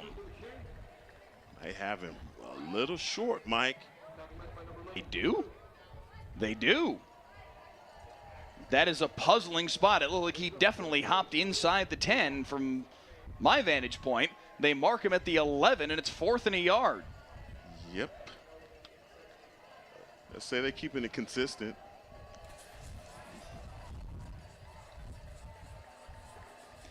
Fourth and 1. Dutka keeps it himself. Nowhere to go. Forney with the 4th down stop. Bryce Lott with the tackle. When I said rethink the quarterback sneak, I really didn't, I guess, I didn't mean it like that, but God, you may want to rethink that. I seriously thought that they were going to hand that ball off to Ashton Bradford on the 4th and 1. And look at the Forney sideline, fired up. They get a 4th down stop deep in their own territory. How many times did we see Heath do that in the first half? Their defense stood tall after a long Forney drive. Now the Jackrabbits defense responds in kind, and with a $1:21 in the third, Jackrabbits offense back on the field, down 26-14. Question is, can they go 79 yards, Mike? Peterson. Play action fake. Over the middle, incomplete. Looking for DJ Page. Yeah, Page all by himself right there. Another one of those, I think, I really like it when we saw it a few times. Preston Jackson, they were able to catch him on a crosser. I believe it was at the end of the first half. Those routes worked so perfectly, I think, for Nelson Peterson. Just got to find, man, those comfortable routes that he's able to complete easily.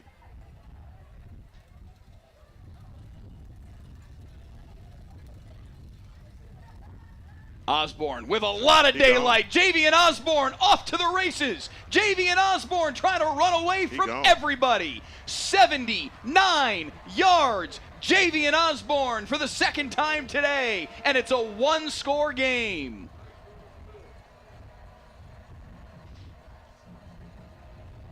Now here I am showing love to the offensive line for the Hawks. And Jordan Caraway says, how about big 7-7? I'm going to show you how to get it done. Javian Osborne, baby, look, he is scooting. I love it. He said 7-7. Yes, sir. Javian Osborne from 7-9, and it's 26-21 with a $1:03 to play in the third quarter. Forney answering back. Game on indeed here in Rockwall. Friday Night Football is sponsored by Texas Day Brazil. This holiday season, get extra value when you purchase gift cards online. For every $100 gift card you buy at Texas Day Brazil's website, receive a $25 bonus card. Or purchase a $50 gift card online and enjoy a $10 bonus card. Texas Day Brazil gift cards are a simple and thoughtful gift ideal. Share the ultimate Brazilian dining experience and treat yourself too. It's a one-score game, late third quarter on Friday Night Football.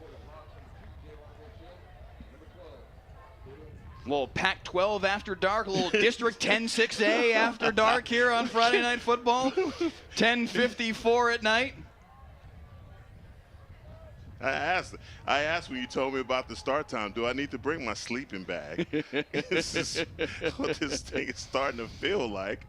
We're going to be here for a while. What an answer, though, by the Jackrabbits. It started with their defense on fourth down. You could kind of feel the energy and a lot of the momentum starting to shift to the guys on the other side. Can they continue it, though?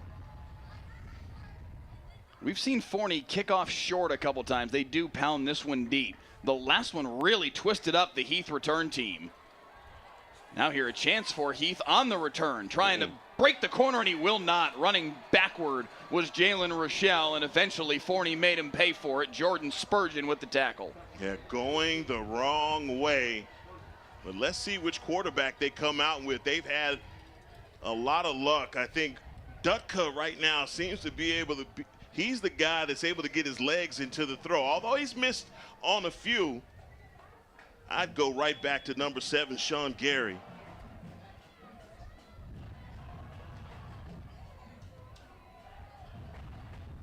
Dutka's on the sideline, and it's Prosper Neal to start this series. James Lyons in the YouTube comments says, man, was that Earl Campbell on that 40 run? I know, that's right. Bradford trying to respond, bottled up in the middle. Helmet went flying, ball went flying. A Heath lineman pounced on it. Anthony Lara making sure that it stays Hawks football as Cutter Vlasine's helmet went flying. A gain of 3 on the play, 2nd and 7. Caden Webb is trying to signal to the rest of the defense that there's 2 wide receivers down on his end. Eventually the message got across and they've got a safety over the top. They're going to throw that way, and wide open is Sean Gary, and he's got the first down at the 40-yard line. They had 2 wide receivers in a stack, and for a while Forney's defense did not see it. Never responded and never moved, but there is an illegal lineman downfield, and that's all for naught.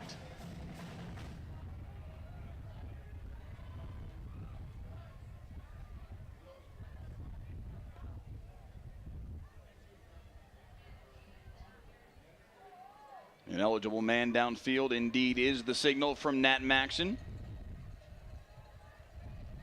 Our Tasso crew tonight: Nat Maxon, Clifford Peacock, Hunter Alford, William Bean, Brett Little, Jeffrey Brixey, and Sylvester London. Penalty sets up 2nd and 12 here in the final 30 seconds of this third period. Neal fires, too tall for his intended target. He took another big hit as he looked for Christian Contreras. Ooh-wee. I talked about these defensive coordinators changing things up, and you see right there, Brandon Stewart sends a blitz, puts some pressure into the face of Neal, changes that throw. Another big third down coming up. I like Prosper Neal. I like the way he plays the position. I like the way he throws the football. It concerns me because I'm not sure he can protect himself out there. Right. 3rd and 12. Fires deep. has a man just overshot him. Incomplete. Oh, man, he had him too. He had him on that post route. He looked like he had about a step and a half. That was one of those throws that Neil, I know he wishes he had this one back. It's 4th down and 12. And Rockwall-Heath is going to have to punt it away. Forney's going to have the football with a chance to go take the lead. Okay, that's... Page trying to run under the line drive, catches it on a bounce at the 38. Page couldn't break the first tackle. Well secured by Carson Adams. And that's the final play of quarter number 3. To the 4th we go in a 1-score game. Winner goes to the postseason. 4th quarter on deck on Friday Night Football. WFAA has a legacy of changing the system. Most recently, we did a story on ankle monitors and how they don't work, and how criminals are committing crimes with ankle monitors. And yeah, there's legislative change coming. Our 2-year investigation caught the attention of state representatives. Now, it's a crime to cut off ankle monitors. I want people to see things that we need to hold people accountable for.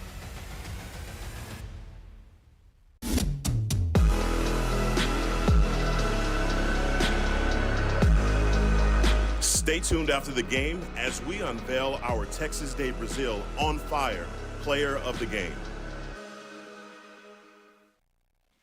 And there are many options for that player of the game. One of them potentially Nelson Peterson, who here on the first play of the 4th quarter scampers up the near sideline into Rockwall-Heath territory. 1st and 10 at the 38.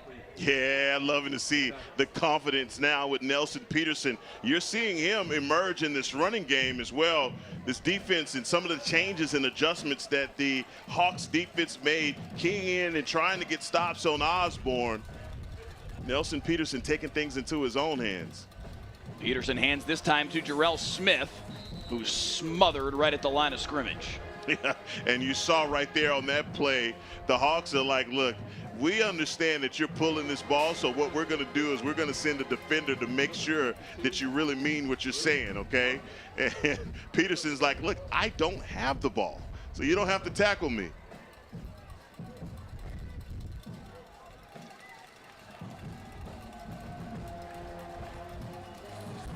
Second and 10. Still Smith in there at running back to the right of Peterson. Quickly to DJ Page, makes the first man miss, made the second man miss as well, and hops out of bounds with 5 yards. He is shifty as could be. I tell you what, DJ Page was probably as a kid, he was the guy that you didn't want to play tag with. You were going to miss him every single time. Officially a gain of 4, call it 3rd and 6. Offside. Low snap. Free play should be. No flag. He thinks it's a free play, fires end zone, nobody home. Wow. I don't see a flag anywhere. And it's 4th down.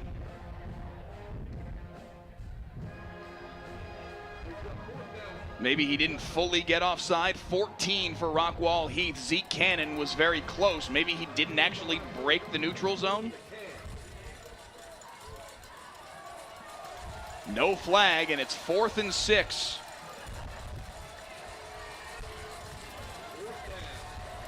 They've got to get to the 28 to move the chains. Osborne back in there at running back. Peterson firing deep, has him wide open to the end zone. He hauled it in. DJ Page ran underneath it for the touchdown.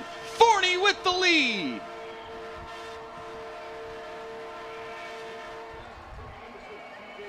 This pass initially, Mike, looked like he overthrew it. Look at DJ Page cut on the afterburners and chase that one down. Holy moly, what a catch. What a catch. DJ Page was a district champ in the 400 meter, ran 48.85. He used every bit of that speed to run under that ball from Nelson Peterson, and Forney from 26-7 down has now scored 20 straight to take the lead. What a catch. Forney's going to go for 2 here to try and establish a 3-point lead and make it so a field goal wouldn't beat him. Peterson rolling, throwing backside, 2 men over there, but his man does not haul it in. Preston Jackson had a chance at it, couldn't make the catch. As you look at the replay, great play design. And maybe the ball, Preston Jackson tried to sell it. Got that, got the judge. Look at that. Well, he's like, look, man, look at this guy's jersey. They're ripping his shirt off of him.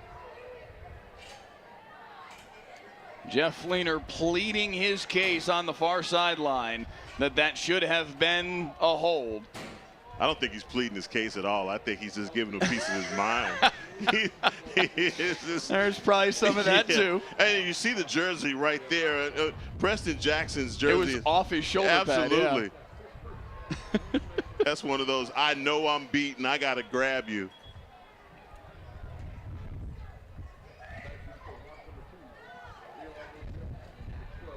So Forney fell behind 26-7 in this game with 8:49 to play in the third quarter.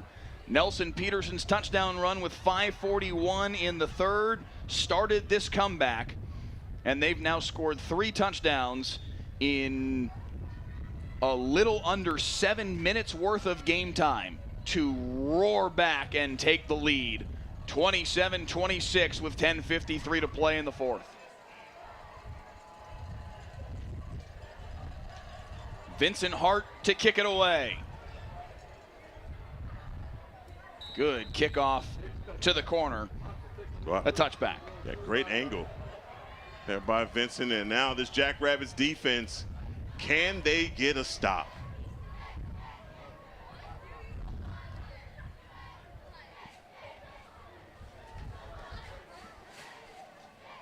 Heath will take over at their own 25. Come out with this drive with number 15, Landon Dutka.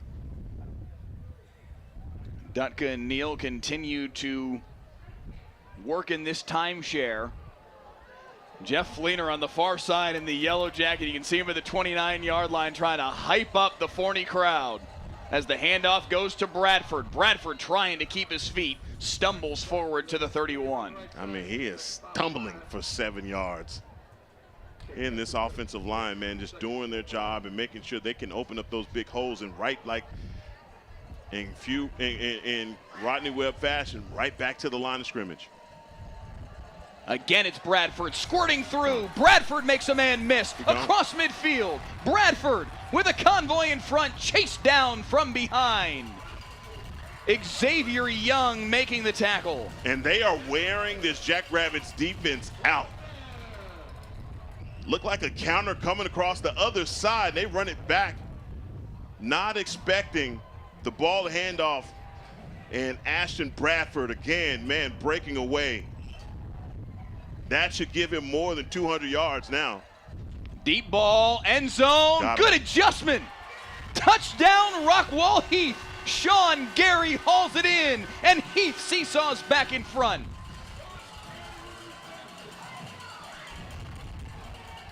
Boy, Sean Gary is so special. Landon Dutka took a shot at the end of this play, and oh, beg your pardon, it's not Dutka who's down. He did take a shot, but he bounced back up. There's a player down for Heath at the 27-yard line. He is surrounded by the Rockwall training staff, but we can see that's Anthony Lara, their starting left guard, who is down after the play.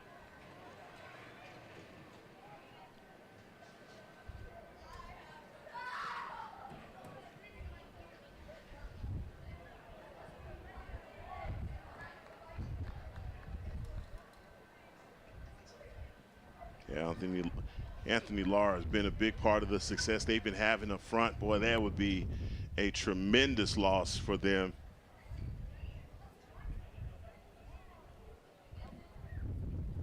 We talked about it earlier, just how banged up they have been this season. Both of these football teams have dealt with significant injury issues. Heath really only lists 2 reserve offensive linemen on their 2 deep. Colton Pennington and Colton Wade, a pair of juniors. Wade the backup guard, Pennington the backup tackle. So theoretically, you'd see Wade come on here if Lara can't go. And I can't see what they are working on. I'm believing that it is his leg. I don't know if it's a knee or an ankle. Katie Hinderlight, Jacob Barnett, Angela Macias, the training staff for Rockwall-Heath out there to get a look at him. Maybe that right ankle, right foot, right ankle. Looks like they got the knee pad rolled up on that right leg, perhaps the right knee. You see Lara walking off under his own power, even trying to give a little bit of a jog. Yeah, big fella just walk it out. These kids are warriors, man. They want it bad. Both these teams want to go to the postseason. There was a comment in the YouTube feed from Nick says, man, these 2 teams really want a playoff spot badly. Yes, they do. Heath will go for 2 to try and make it a 7-point game. Dutka, miscommunication, nobody home. They were trying to set up Sean Gary. The timing was off, and it will stay 32-27 in favor of Rockwall-Heath. But Dutka to Sean Gary on the 27-yard touchdown hookup, and Heckma, Rockwall-Heath, right back in front. This kid, Sean Gary, is scary. And you see him out.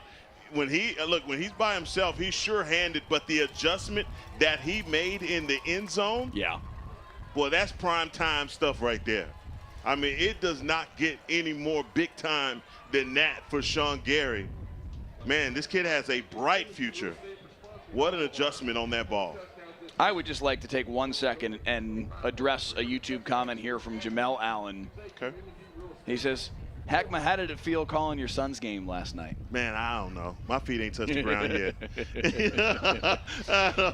My feet ain't touched the ground. I have.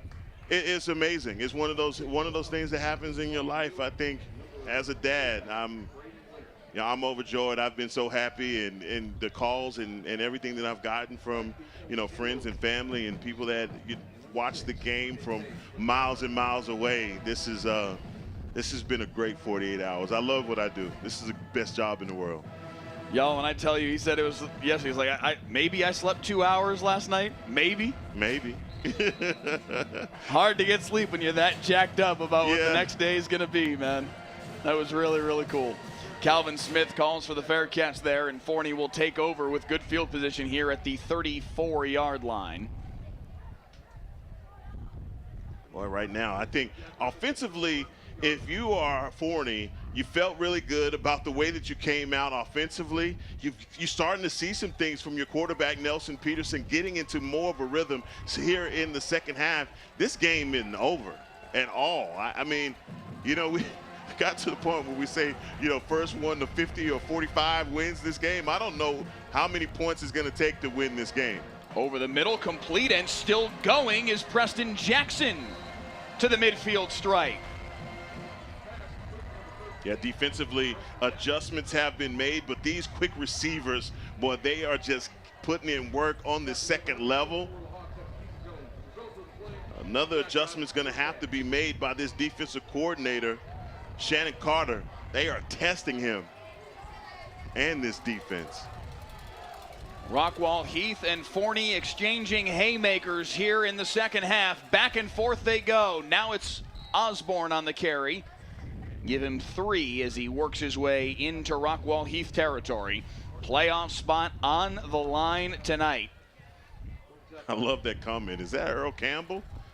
I think that's what Texas is thinking.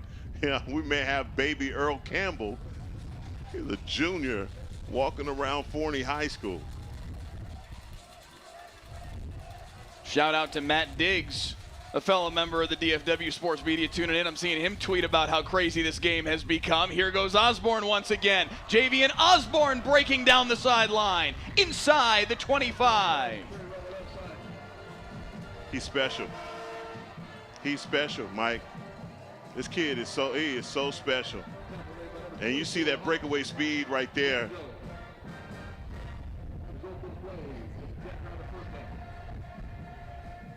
Bob Kantak with a comment in the YouTube comment says, is Jaheel for Forney not playing? Yes, Amari Jaheel not playing tonight. That is a major loss. He is a sensational talent. Peterson looking end zone, looking for Page. The adjustment. Yes, that's a touchdown catch for Preston Jackson. What a grab. Forney with the lead again. Mike, we've been on the other side. We have a player in Sean Gary that's making magic happen. And Preston Jackson says, hold my Sprite. I got something for you. What an answer. What a ball from Nelson Peterson, too. That's a dot. Drop that thing in the bucket. Preston Jackson with the catch. Forney with the lead again, 33-32, 8:45 here in the fourth. This game has completely gone off the rails. This has gotten real fun. Forney's going to go for two here and try and make it a 3-point lead.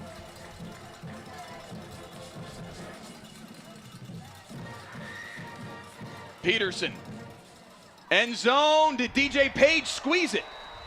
Yes, indeed. Man. Two more for Forney and DJ. a 3-point lead. DJ Page this is next level. I mean, strong hands, he comes down with it, and again, you just pointed that out. Nelson Peterson is settled down, and he has, found himself in a game, and he is making some throws. Preston Jackson went head top on him. DJ Page hauls in the 2-point conversion. 35-32. Forney back in front and up by 3. And with the kicker that Rockwall-Heath has in Bronson Mueller, that matters. 8:45 left in the fourth quarter, and I'm Swayze in the YouTube comment says, in all caps, this is why Texas is different in high school football. Sir, I co-sign 100%. Yeah, no, I'm with you on that, man. This game is so. Again, I ask, first one to 45 wins this game, because we still got 8:45 left. There's a lot of time. Yeah, this ain't over. We saw 24 points total in the first half. In the second half, we have seen 43. Wow. Incredible. And line drive kick here after the penalty set them up, kicking off from the 45. And Heath is going to start with bad field position here, back at their own 15, 16-yard line. And in case y'all missed it, there was a penalty on roughing the passer after the touchdown on Peterson. They take it on the kickoff. Porter Lloyd in the YouTube comment says, I left when it was 26-7. I came back and Forney had the lead. He says, I regret leaving the game.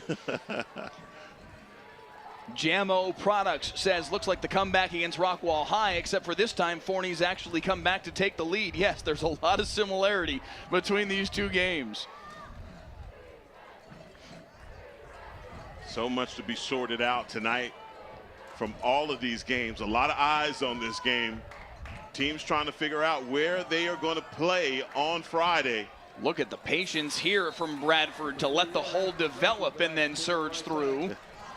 That's so sick. When you see a really good running back that has that patience and vision, what he does is continue to keep his feet moving, but just waiting on space and opportunity to pick up extra yardage.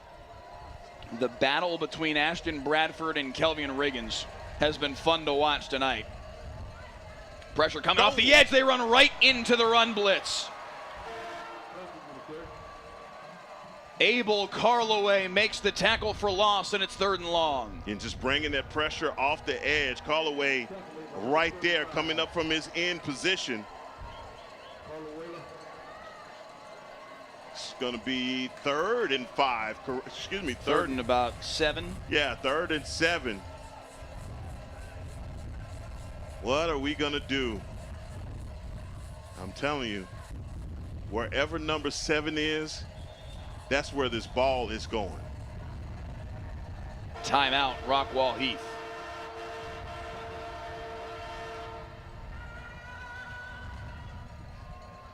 Friday Night Football is sponsored by Texas Day Brazil. Kick off the holiday season with Texas Day Brazil online. Holiday gift card with a holiday gift card promotion. Get extra value when you purchase gift cards online. For every $100 gift card you buy on Texas Day Brazil's website, receive a $25 bonus card.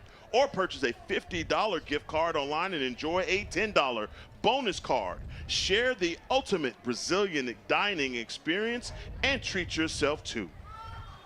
Den Dean in the YouTube comments says the second half has been exciting. Yes, indeed. And with so much on the line tonight, these two teams tied in the district standings at 2 and 3, tied for 4th place.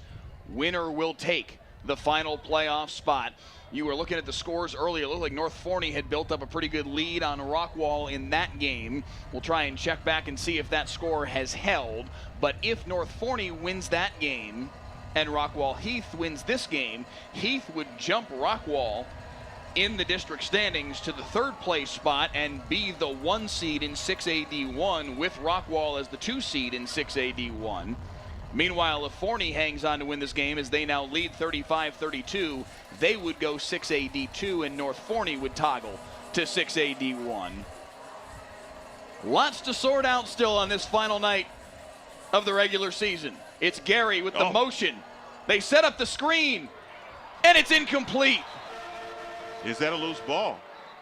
Incomplete pass is the ruling, and I think correctly so. Ashton Bradford never had it.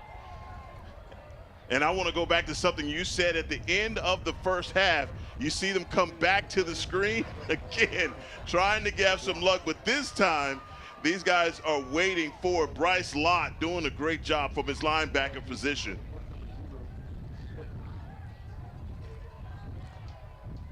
So Heath will have to punt. We have not seen many punts in this second half with as back and forth as it's been. Number 0, Smith. Forney coming after it. It's blocked. They blocked it. They blocked it. Into the end zone for a safety. Oh, no, did he get it before it went out of bounds? That's going to be the discussion. They're saying touchdown. That's a touchdown. Yes, he got to it before it went out of bounds. Touchdown for Kelvian Riggins. I can't believe it checked up and stayed in bounds. Oh, my God. How did that happen? How did that happen?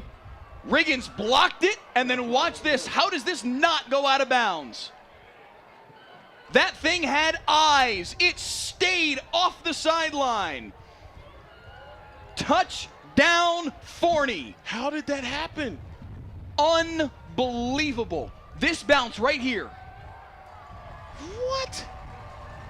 No way. That thing had eyes. No way. Oh, my. No way. No way. No way. Touchdown. Wow.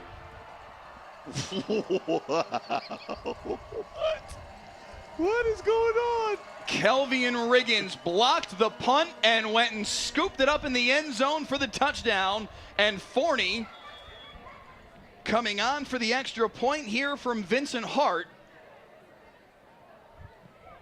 And they lead by 10, 42-32. What an unbelievable bounce of the football. Clay Marshall, if you don't mind. just so I can be clear. Because Mike, I've called a lot of football. I don't know if I've ever seen a football do that before. What? The oblong bounce. What?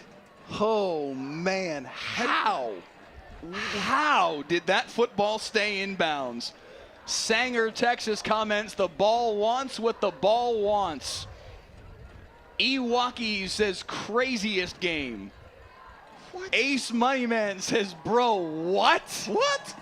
Okay, I just don't want to be by myself on this. You're not, buddy. What? You are not. Expired in the YouTube comments just says, dude. What? Craig Raz in the YouTube comments, Riggins is a baller, says gig 'em. Riggins on his way to A&M. Unbelievable. 42-32 Forney. I'm thinking to myself, Mike, I'm like, this ball's going out of bounds. It's going to be a shame. I thought it did. Yeah, I called it as such. I thought it was out of bounds. And you could see the body language of Nat Maxon, our white hat tonight, as he looked at his fellow officials like, I don't think, and I'm watching them look at each other and eyeball each other. And Can I just say this? Wow. The Texas Day Brazil play of the game is the ball. It's the ball. Just say it right. It's the ball. Whew, boy. I've never seen anything like that before. What a weird, that is so weird. Retort says game of inches. Sebastian Moreno just OMGGGGGGG. Yeah, to say the least. And that now puts Rockwall-Heath in a world of hurt. Down 10 with 7:38 to play. Prosper Neal, near side, complete in the arms of Christian Contreras. 8 yards on the first play of the series.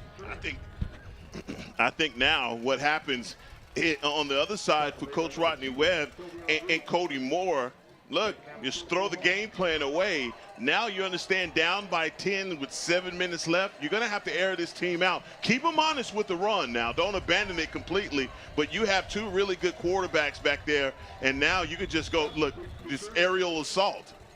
Sophomore to sophomore, Neal to Contreras again for a first down, out to the 44-yard line, and they move the chains. Wow.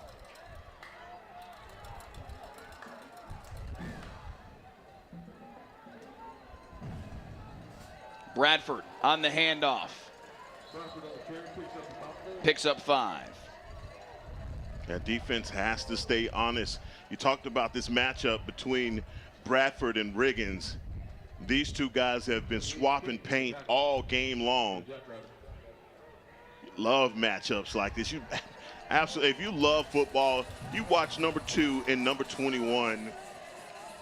And these guys have been going at it. Bradford makes another man miss in the backfield, trying to get to the outside, cuts up field, has the first down at the 45-yard line in Forney territory. Ashton Bradford has played a terrific game. Yes, he has. And I tell you what, Caden Romar, number 40, he's coming off of the edge, having to make a decision between the quarterback and the running back. Look, I can tell you, man, just go for the running back. Prosper Neal taken down from behind. Wow. Flag comes in at the end of the play. A couple of bodies came flying in there at the end. It was a player who just fell.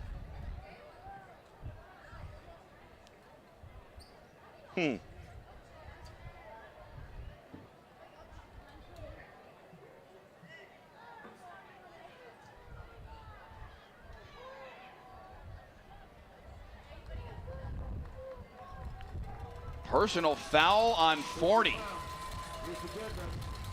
That is a huge penalty because that's now going to walk the ball all the way to the 32-yard line in Jackrabbit territory.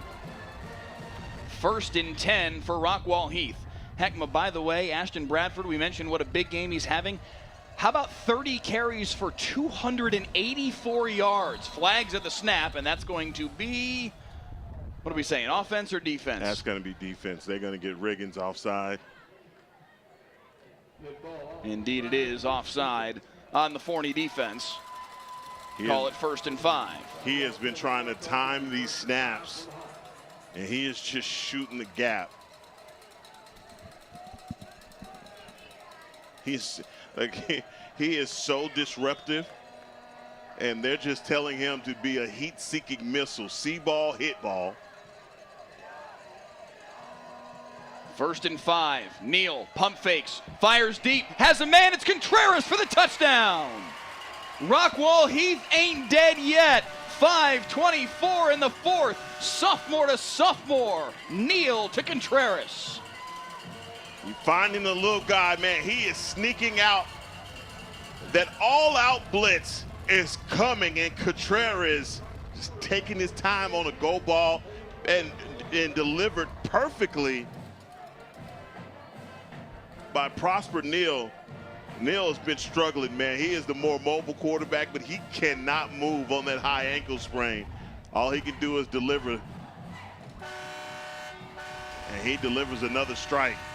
Extra point up and through. Prosper Neal to Christian Contreras for the touchdown. A 3-point game in the fourth with a playoff spot on the line on Friday Night Football.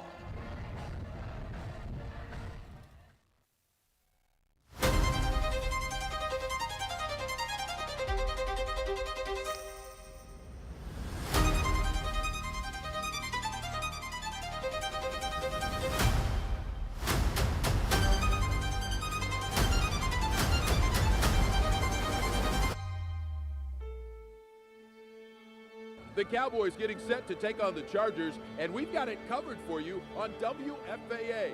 The Cowboys trying to get off to a high...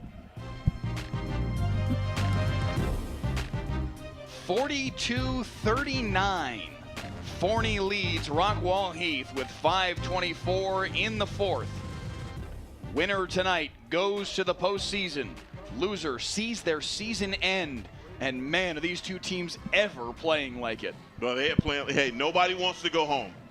Nobody wants to go home is what they're saying. Recognizing that for a lot of these seniors out here, they recognize, hey, this is it. This is it for us. And you don't want to go out without giving your absolute best effort. You're getting the best shot from both of these teams. So I say if that ball died at the 1-yard line, I'm just going to pack up. Hey, Mike, I was going to pack my stuff. And I'm like, you know what? I have had it. Buddy, you and Jeff Fleener on that one. He would have been like, are you kidding me? What? This game has been insane.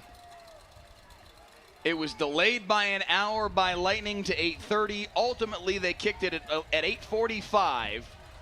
All the crazy bounces of the football we've seen tonight. We've seen a 295-yard rusher in Ashton Bradford. Javian Osborne's at $146. Something else is bound to happen that's weird in the final 5:24 of this game. Calvin Smith makes the catch here on first down. What else are we going to see between now and midnight? Well, a 5-yard gain. These two, they have been trying to connect on that play all game long. Finally, able to make the connection to bring up a 2nd and 5.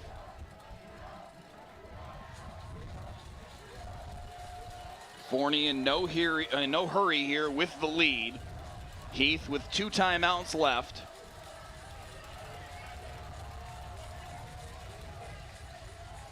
Six seconds on the play clock. Peterson watching. They snap it at 2.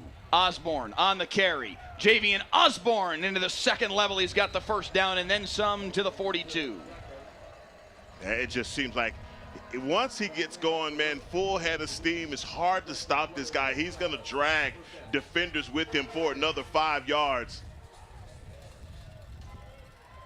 And, I mean, it just seems like as this game is going on, Mike, dare I say, he's gotten stronger.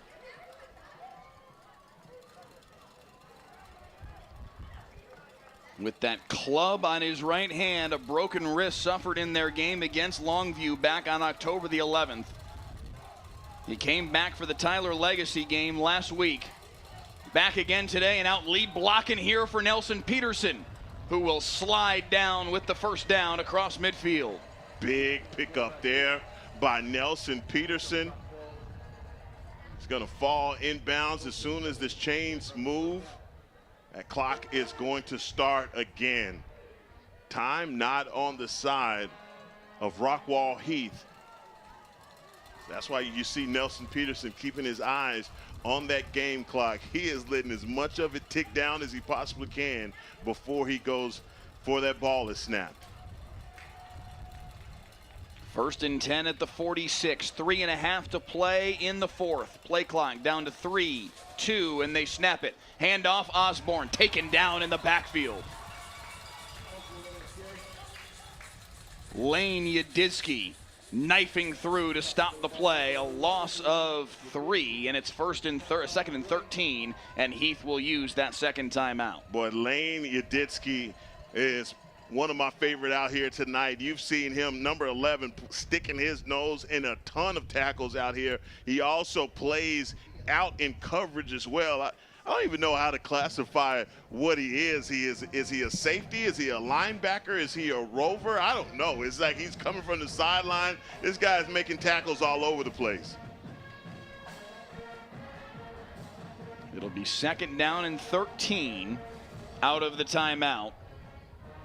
Rockwall-Heath desperately in need of a stop to give their offense a chance. This game has been unbelievable. Rockwall-Heath led 17-7 at halftime. A 49-yard Bronson Mueller field goal made it 20-7, and then the 47-yard touchdown run by Ashton Bradford made it 26-7 Rockwall-Heath early on in the 3rd quarter. And yet here we are, it's 42-39. Osborne out of the timeout, earns back 1.5 yards of those 3 yards. It's going to be 3rd down and a full 11 yards. Heath using their final timeout here. It's a good timeout by Coach Webb. I think on the other side defensively, you're just loading up for a big-time 3rd down. You get a stop right here, force a punt. You've already seen this punt team make a mistake, and you may be able to force another one, maybe get some pressure, block a punt. Right now, your season is on the line. But if I'm the defensive coordinator, if I'm Shannon Carter, I know that they're going to the air right now, and I try and fool Nelson Peterson. I switch my coverage up. I do something different. Maybe to force a turnover right here. 3rd down and 11. Does Forney dare go to the air? They need the 36 for a 1st down. Peterson looking to the far sideline. Well, they are barking. You see this defensive, I believe that's the defense coordinator standing at the 45. Another timeout called by the Jackrabbits may have saved Rockwall-Heath because they looked like they had a guy out of position. Don't tell me this isn't a big play coming up here. Shannon Carter and his defensive coaches hollering at that entire unit, trying to get guys where they needed to be prior to that 3rd down and 11. Forney electing to call their first timeout of the 2nd half. 3:15 to play here in the 4th. If Heath can get a stop here, they will have everything at their fingertips, plenty of time to work with. Despite not having any timeouts left, 3:15 is an eternity when you run the offense that Heath does. Plenty of time to go down the field. And then on top of that, you got a kicker that can kick from 49. Yeah, if not longer. Bob Kantek says that young man in the middle of the screen is getting the football. He says screen to Osborne here. Okay. Screen to Osborne. It sits at the 47. They need the 36 to move the chains. If they can move the chains, the game's basically over. Osborne will get the carry. He's got the surge into the 2nd level. JV and Osborne inside the 20. Osborne cutting back and dragging tacklers to the end zone. Touchdown, Forney.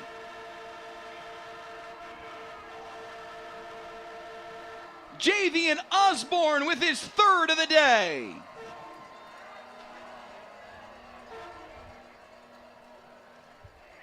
We're looking at a 3rd and 11. If Javian Osborne says, look, guys, I have other plans. I'm going to close the show with a touchdown. What a run by number 26, a guy that they could not wait to get back in this lineup. And, boy, has he rewarded them. Osborne and Bradford have both put on the show here tonight. Extra point is good. A 10-point lead once again for Forney. Javian Osborne with a 47-yard touchdown run. Heckma Harrison, he texted me, he Twitter DM'd me today. Said, I'm excited for tonight, and he gave me a prediction. What was the prediction? He said, I will rush for over 200 yards and 4 touchdowns. No, he didn't. No, he did. Really? Let me see it. I swear to God. Yes, he did. And his stat line tonight, he's going to have to settle for being a hair shy unless he scores again here in the final 3:06. But his stat line tonight after that touchdown run, if this is... Wow. Heckma? What? I think, because the box score we're looking at is a hair behind and hasn't added the 47-yard touchdown run yet. I think his stat line is now 204 yards and 3 touchdowns. Jeez Louise. J.O., you let us down, bud. You let us down. Hold that L. Short by 1 touchdown. What a performance. What a game. By one of the top 5 running backs in the country in the junior class. This game ain't over yet. Oh, my word. Look at this. The return inside the 40 from Jalen Rochelle. Wow. 2:56 to play. Nobody go anywhere. Goodness, this game is insane. I mean, and the kickoff coverage has been pretty good all game long for the Jackrabbits. And, man, at the worst possible time, they give up a big return. Ball brought out to the 39-yard line. That's where they'll spot it as Prosper Neal and company come back on the field.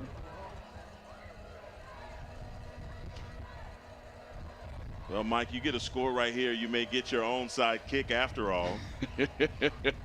At that point, they'd have no choice with no timeouts left. Absolutely, absolutely. Neal, oh my goodness, look at the bull rush from Kelvian Riggins. Kelvian Riggins wants to go home. Hey, yo. I love it, man. I tell you what, that is the way you play the linebacker position. Boy. Oh, man. Oh, my God. Ashton Bradford get off the tracks. Neal, deep shot. Contreras, he caught it. Christian Contreras. Bro, these two are both sophomores. Wow. What is this Rockwall-Heath offense going to look like next year? What a ball. What a catch. First down, Rockwall at the 11-yard line. 2:23 and moving here in the 4th. Heath is not dead yet as they search for a playoff spot. Got him. Now they've got the screen. Here comes Bradford to the end zone. Touchdown, Heath.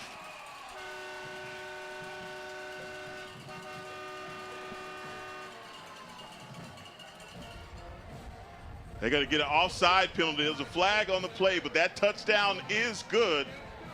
You have the extra point, and onside kick is coming.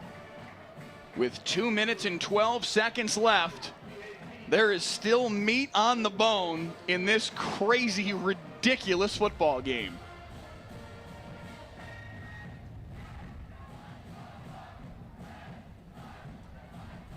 Mueller's PAT is true, 49-46. Wow. What a game. What an absolute treat of a game. We have seen... Wow. We saw 7 points in the entire first quarter, and they came on the last play of the first quarter. We saw 7, 14, 17 points in the second quarter. Then we saw 23 points in the third quarter, and now here in the fourth quarter, we have seen 48 points in the fourth quarter alone tonight. Yeah, this is, what a game. Hey, don't tell me these guys don't want to go to the playoffs, because as I was sitting there talking about the play from Riggins, it completely destroying the running back and the quarterback, They come right back to the line of scrimmage, run a play, and you said it, the sophomore, Contreras comes down with a huge catch, and they remembered that screenplay. That screenplay has been open. They have just missed it. The timing has been off, and they finally found it. So here comes the onside kick. Brunson Mueller, Braden Winters, they've had both kickers out there each time they've kicked it off. But now that sets up question marks for Forney as far as where this ball's going to go, whether it's right or left. It goes to the right side. That ball's got a chance. It's recovered by Rockwall-Heath. Touched first by Forney, pounced on by Heath. James Sivrud with the recovery, and it's Rockwall-Heath football. This game is out of control. The Hawks are going to have a chance with 2:12 to play. And I believe it is the two-kicker system that completely fools Forney. As you stated, man, it looked like, man, that is contact. Jamo Products in the YouTube comment says, not time for bed just yet. Defense back out on the field.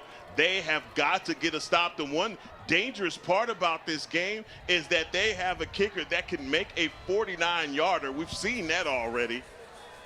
Buddy, so it would just be right on script for this game to go to overtime. 1st and 10 from midfield.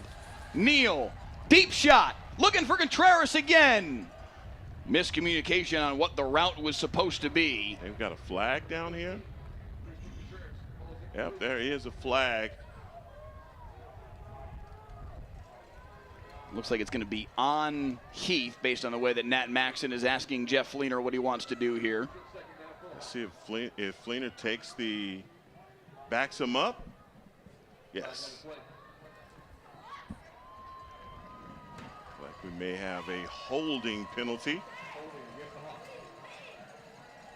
By the way, speaking of crazy games, just within this district, Rockwall has come back to lead 40-39 on North Forney in the fourth quarter of that game. I'm sorry, what? Yes. After trailing 20-7 at one point, maybe 27-7. Yeah. This district, man, it's wild. 1st and 20 now from the 40-yard line, showing blitz. They come with it. Neal steps up in the pocket, fires over the middle, tipped, and incomplete. That thing hung in the air for an eternity. Oh, man. And the collective, everybody just holding their breaths right there. That ball is in the air, and, man, that is, Jackrabbits are saying, that's my ball. Now you got a 2nd and 20. I got my eyes on number 7. Christian Contreras, number 13 at the bottom of your frame. They do throw it to Gary. Gary's going to try and throw it. The double pass, looking back to Duncan. It's intercepted. Picked off by Forney. On the run inside the 10 was Bryce Lott with the finisher for the Jackrabbits.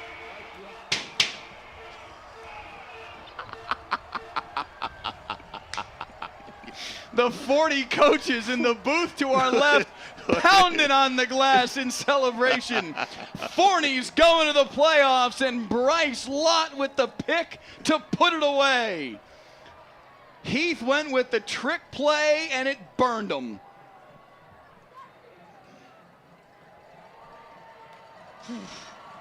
Oh, man, what a play. You're absolutely correct. Sean Gary is looking to get the ball back to Landon Ducka, but a good read by Bryce Lott. A little dance on the sideline between him and Riggins, but the trick play was on. I don't know. This is, I guess, because you didn't have a timeout. Maybe that's why you take that play out of the bag. Hindsight's always 20/20, but they were having so much success offensively in the passing game. All right, hang on a second, because you need to be kneeling the football right now, and they're not. Osborne will score. There's touchdown 4 of the day for Javian Osborne. Heath doesn't have any timeouts left. The only thing that Forney couldn't do right there was score, because now they've just given Heath an opportunity again with how crazy this game has been. You just kneel the football and end the game. Javian Osborne, I will say this, his prediction popped. He ain't lied. He ain't lied to you. He didn't lie to you, did he? Buddy. He ain't lied. Seriously, 207 yards and 4 touchdowns. Why'd they go? I don't know why they just did that. That part is puzzling. Now, again, the likelihood you give up a 10-point lead in 101 seconds, obviously very, very, very small. But we've seen things happen tonight that would be categorized as likelihood of very, very, very small. Kelvian Riggins, by the way, would like a word. Yeah. Just kneel the football and end the game. Just end the game. Let's get out of here. Wow. Okay.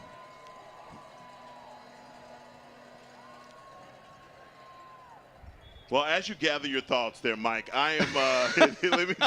let me just say that when it comes down to the way that Forney came out of halftime, we were talking about their quarterback Nelson Peterson in that first half, him getting into a rhythm.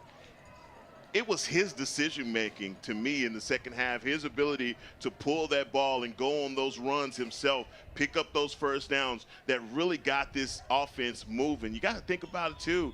They started off the second half to begin with an interception. And, I mean, it looked like everything was going down the tubes for these guys. Oh, the fumble. The fumble, yeah. Absolutely. The fumble, And that resilience of this team, Coach Fleener, man, he has a really good group, a bunch of talent, and these guys just continue to battle. Man, heart of a champion by the Forney Jackrabbits. And what a game. They just continue to battle. They never blink. The offensive firepower of Forney is something else, man. They had 7 points in this football game at the midway point of the third quarter. In a quarter and a half, they've scored 49 points. Wow. What did I say, first one to 45? Was that first one to 45? I think that was what you said. Should have said 50. 55. It turned out you were right. Well, I think. Forney was the first one to eclipse 45 when they scored to make it 49-39. We'll see if it'll hold up. Dutka, incomplete. What a game.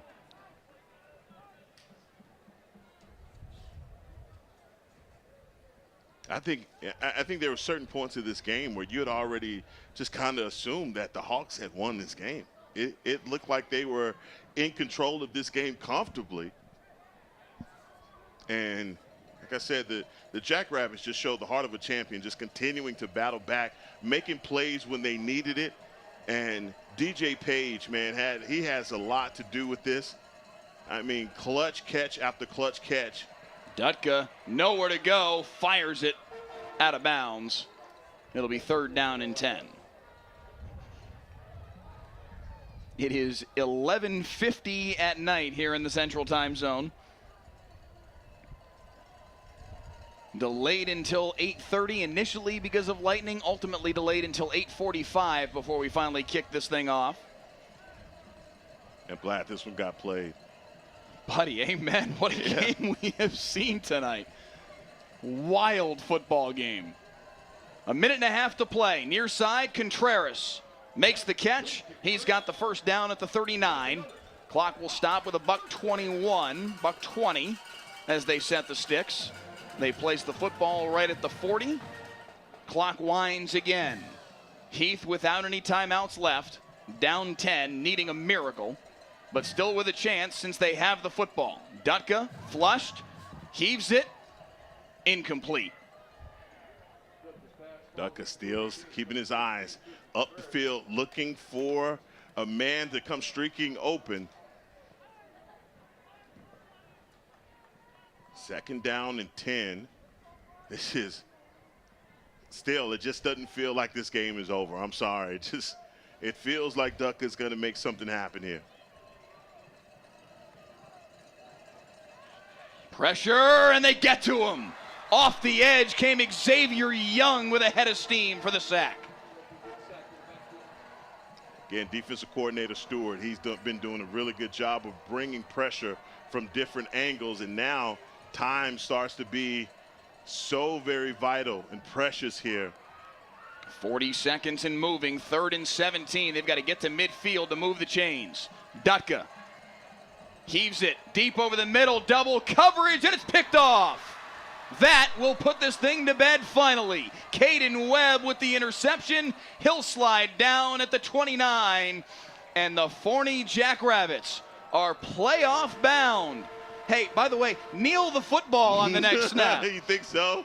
It may be the right idea, Mike. Forney is heading to the postseason. I love it. Hey, Mike goes deep into thought about something. I can just feel him. Like, let me just continue this. He's trying to figure out, like, why did they do that? That may not have been the right decision, but that pressure coming down on Ducker, he's trying to figure out, man, how to get this ball out of his hands. And I tell you what, man, we've discovered some really good players out here on this field, man. What a game. What a game. Nelson Peterson with the one kneel down he needed to do, and it's over. The Forney Jackrabbits down 26-7 midway through the 3rd quarter of this one, come all the way back. 56-46 final, and the Jackrabbits are headed to the postseason.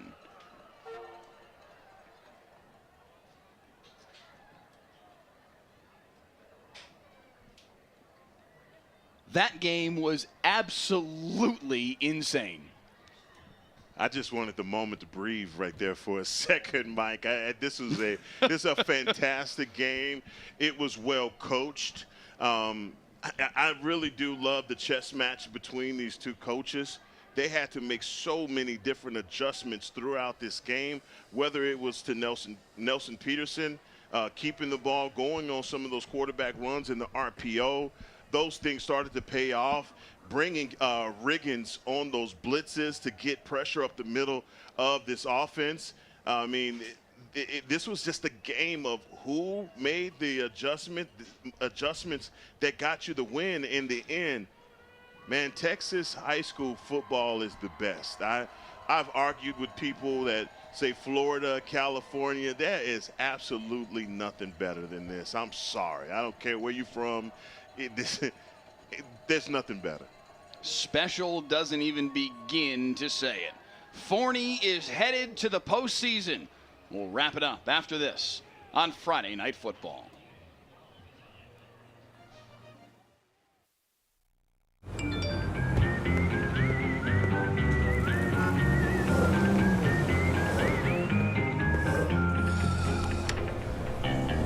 Thanks, Delkus.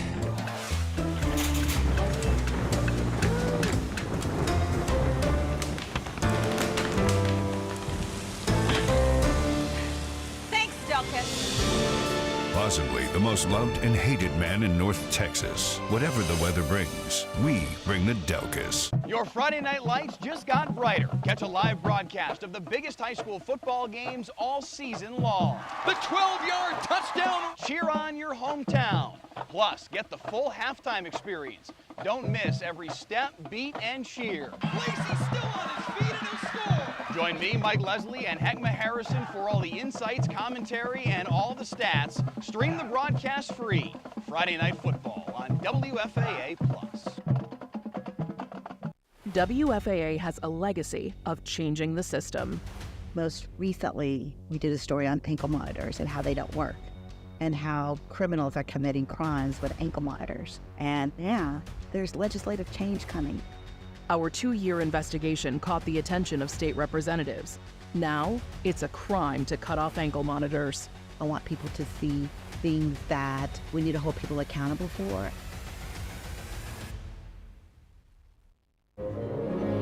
North Texas, it's a hot one today. If you're planning on taking the pumps out, make sure to protect their paws. That asphalt is going to be hot. Thanks, Delkus.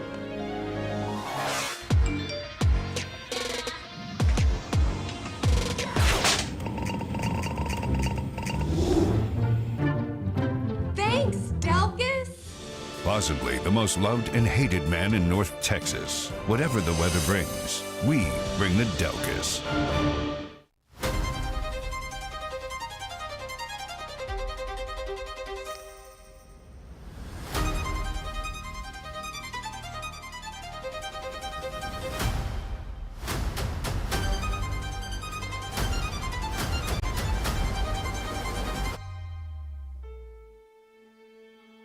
The Cowboys getting set to take on the Chargers, and we've got it covered for you on WFAA.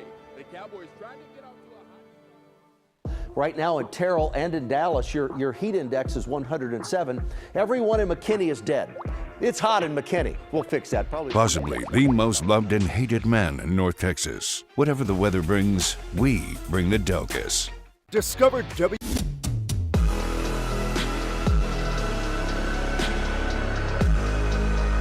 And now, the Texas de Brazil on fire player of the game.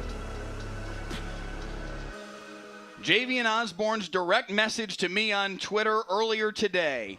I will rush for over 200 yards and 4 touchdowns. His final stat line, Heckma Harrison, 210 on 23 carries, 4 touchdowns. That's insane. And the Forney Jackrabbits are going to the postseason. That's insane. Unbelievable. And I think the Forney coaching staff just heard that. That's insane. J.O., if I just got you in trouble, I apologize, my man. But that is the coolest thing in the world, that he straight up called it and led his team to the playoffs. Incredible. Give that man some camera time because he called his shot. Is that Babe Ruth? Who does that? Do you stand at the plate and you call a homer? That is how you get it done. What an exceptional running back in the state of Texas. But, man, this guy, even when he took some losses, even when he fell behind the line of scrimmage, it was like he was unbothered by that. Man, he came out each and every time on those runs. He was dragging Hawks with him. Man, he played so tough. All of those runs were not those big gashes and big gains. He had to chip away at this thing. And, man, this was a phenomenal showing from an absolutely treat of a running back. And now the Forney Jackrabbits are going to the playoffs. 56-46, the final score tonight.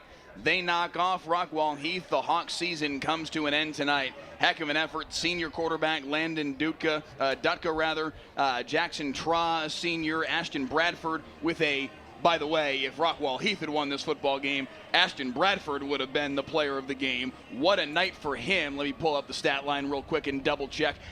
Just 32 for 295 and 3 touchdowns. Oh, man. We saw 2 unbelievable virtuoso performances at the running back position tonight. Bradford, the senior, Javian Osborne, a junior. Unbelievable performances in what was a truly wacky, very Pac-12 after dark type of football game that ultimately Forney gets the win in, and they move on to the playoffs. They will go 6A D2, so they will be the 2 seed in 6A D2. Longview will be the 1 seed out of this district in 6A D2.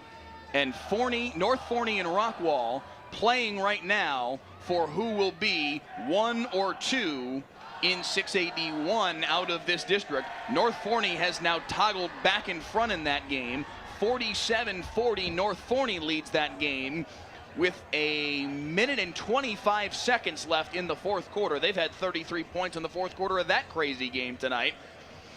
This district is just nuts, man. Yes, it is. We need to come cover this district more often. Absolutely. It's fun. Absolutely. We got an opportunity to see the #1 team in 9-6A in some kind of way. Either Rockwall plays Saxe, or I believe it'll be the loser of that game now. Absolutely. So Saxe is 6A D1. Those 2 teams, Rockwall and North Forney, will both go 6A D1. Forney and Longview will be 6A D2. Absolutely. So the loser of Rockwall North Forney tonight will play the Saxe Mustangs and your son, Hegma Harrison Jr., in the first round of the playoffs. A week from tonight, probably. A lot of these games will be Friday, some maybe Saturday, some Thursday even. We'll see how that schedule all sorts out over the next day and a half or so, Saturday into Sunday. Wow. But yeah, that one still has not gone final. We have now clicked past midnight. It's 12:02. We have hit Saturday night football here on WFAA Plus, and North Forney and Rockwall are still going. This one just going final in the last couple of minutes. Buddy, what a week. Yeah, what a wacky week. Yeah, this has been special. We decided to go back to back because you went on paternity leave. And, man, this is I don't know, man. I'm going to sleep for a few days after this one. This was what a treat, though. I mean, I got to come back to Nelson Peterson in that second half and just the job that he did as a quarterback. Yeah. I think it's so hard sometimes, and this is coming from the nephew of Joe Green, okay? It's hard sometimes when you have you're a football player and you have a family member that is famous for doing the same thing. That is legendary. That is legendary. In both cases. Me, Joe Green, and Adrian Peterson qualified. And in no way am I comparing myself to this young man who's going to have an extraordinary career. I'm just talking about the pressure that you play under. You've walked a couple miles in similar shoes. Absolutely. Yeah. And I think when I see him, I see so much potential. I see how special he is as a player. This kid has a special arm, but it's his IQ. The second half, with him having the decision, the mind, the wherewithal to say they are keying in on J.O., I got to pull this ball and get some plays myself, pick up some first downs, and that's what he did. He made the throws when he needed to make them. That big throw, that touchdown down there to DJ Page, that was huge. And it was one of those things that I said to you in the moment. I said, the momentum is starting to swing a little bit here, and you're starting to see it go away from Rockwall-Heath. You know what? They just continue to add on play after play after play, and imminently they come away with the win. But that was one heck of a game, an instant classic here on Friday Night Football. We have called a ton of games that have been really, really good. Add this one to the list of really good games. Your point about Nelson Peterson is right on the money, because we could have just as easily tabbed him as player of the game. 17 of 32, 240 yards through the air and 2 touchdowns. And another 14 carries for a $126 and another TD. That's a game. He was terrific tonight. That's a game. That is a game, and that is a game from a kid that in the first half, he could have tanked it. He could have said, look, I'm blowing it. He missed. I mean, he was missing. To start the game, he missed on the throw down here. He threw it all the way to the track. All right? It's one thing to miss. It's just another thing to throw the ball to the track. But then he calmed down and he came back and he started to connect with his wide receivers. Man, I love the way that these guys play for him. They never wavered. They continue to run. You didn't see anybody talking to him or getting in his ear, getting in his head or any of that. Man, again, what a great team win. Coach Fleener has a really good group. And, man, I am a Jackrabbits fan, all right? I am full on board with what these guys got cooking in Forney, man. Great game. So I'm looking at the District 9 6A standings, the by-district partners for 10 6A. It will be Saxe, Wiley East, Wiley, and I believe Naaman Forest that will go to the playoffs out of that district. Saxe will go 6A D1, Wiley will go 6A D1. So if I'm understanding this correctly, I believe Wiley East will play Forney first round of the playoffs next week. Oof. Wiley East, a very good football team, 9-1 on the year, 7-1 in district. They're only lost by 2 points to Saxe in district play. That will be a test for these Forney Jackrabbits. I will simply say this to Wiley East. If you get a lead on Forney, do not go to sleep, because, man, this team knows how to come back. Yeah, and whatever you do, find a way to play with 15 men in the box to stop J.O. You just look. I don't know if you can absolutely stop this kid, but man, do everything you can to not make him impact you and win the game on his own. Seeing a couple of YouTube comments asking about how the playoffs work. We were having this conversation earlier tonight before we came on the air. The way that it works in 6A, 4 teams from each district go to the playoffs. Once the season is over and those 4 teams have been determined, in District 10 6A, your 4 playoff teams will be Rockwall, Longview, North Forney, and Forney. And of those 4, the 2 with the largest classifications, this year that'll be Rockwall and North Forney, go 6A D1. The 2 schools with the smaller enrollments, I should say, in the district, they go 6A D2. That's how they structure it in Texas high school football in 6A. It is, to be fair, a little wonky and probably a little bit hard to confuse, but it does all shake out, and it will lead to a fun 6-week march to AT&T Stadium that begins 1 week from today. And this is absolutely beautiful, and what all these guys have played for. This is what you start the offseason spring ball looking forward to. The coaches, they put those slogans on the wall: prepare, fight, take no days off. All of those things are all for these moments. Now you make it, and this is a brand new season. I don't care if you went undefeated in the regular season, throw it all out of the window. You could have won your district. It does not matter. The new season starts now. North Forney winners tonight, 47-40 over Rockwall, so that's gone final. North Forney will be the 1 seed in 6A D1. Rockwall, the 2 seed in 6A D1, so Sachse-Rockwall the matchup a week from now in the playoffs. And again, the Forney Jackrabbits winners tonight over Rockwall-Heath. They move on to the postseason, and I'm pretty sure they will face Wiley East in the first round a week from tonight. Heckma Harrison, bro, I'm tired. Me too. It is 10 after 12 in the morning on Saturday. Hit me with whatever you got left, and then let's get the heck out of here. Man, this is a wild ride, and I tell you what, the regular season absolutely flew by. Seriously. That's only one thing left. It's time for some playoff football. Forney will be there. 56-46 winners behind 210 and 4 touchdowns. Javian Osborne, call him Baby Ruth, leading the Jackrabbits to the postseason here on Friday Night Football. For our entire crew, Director Clay Marshall, photographers Graham Rayner and Graham Rayner and Dwayne Watkins, digital coordinators back in house Pete Friedman and Zachary Giannis, Heckma Harrison alongside. I'm Mike Leslie. Folks, we are gassed. Let's get the heck out of here. We'll see you next week for the first round of the playoffs in Texas high school football.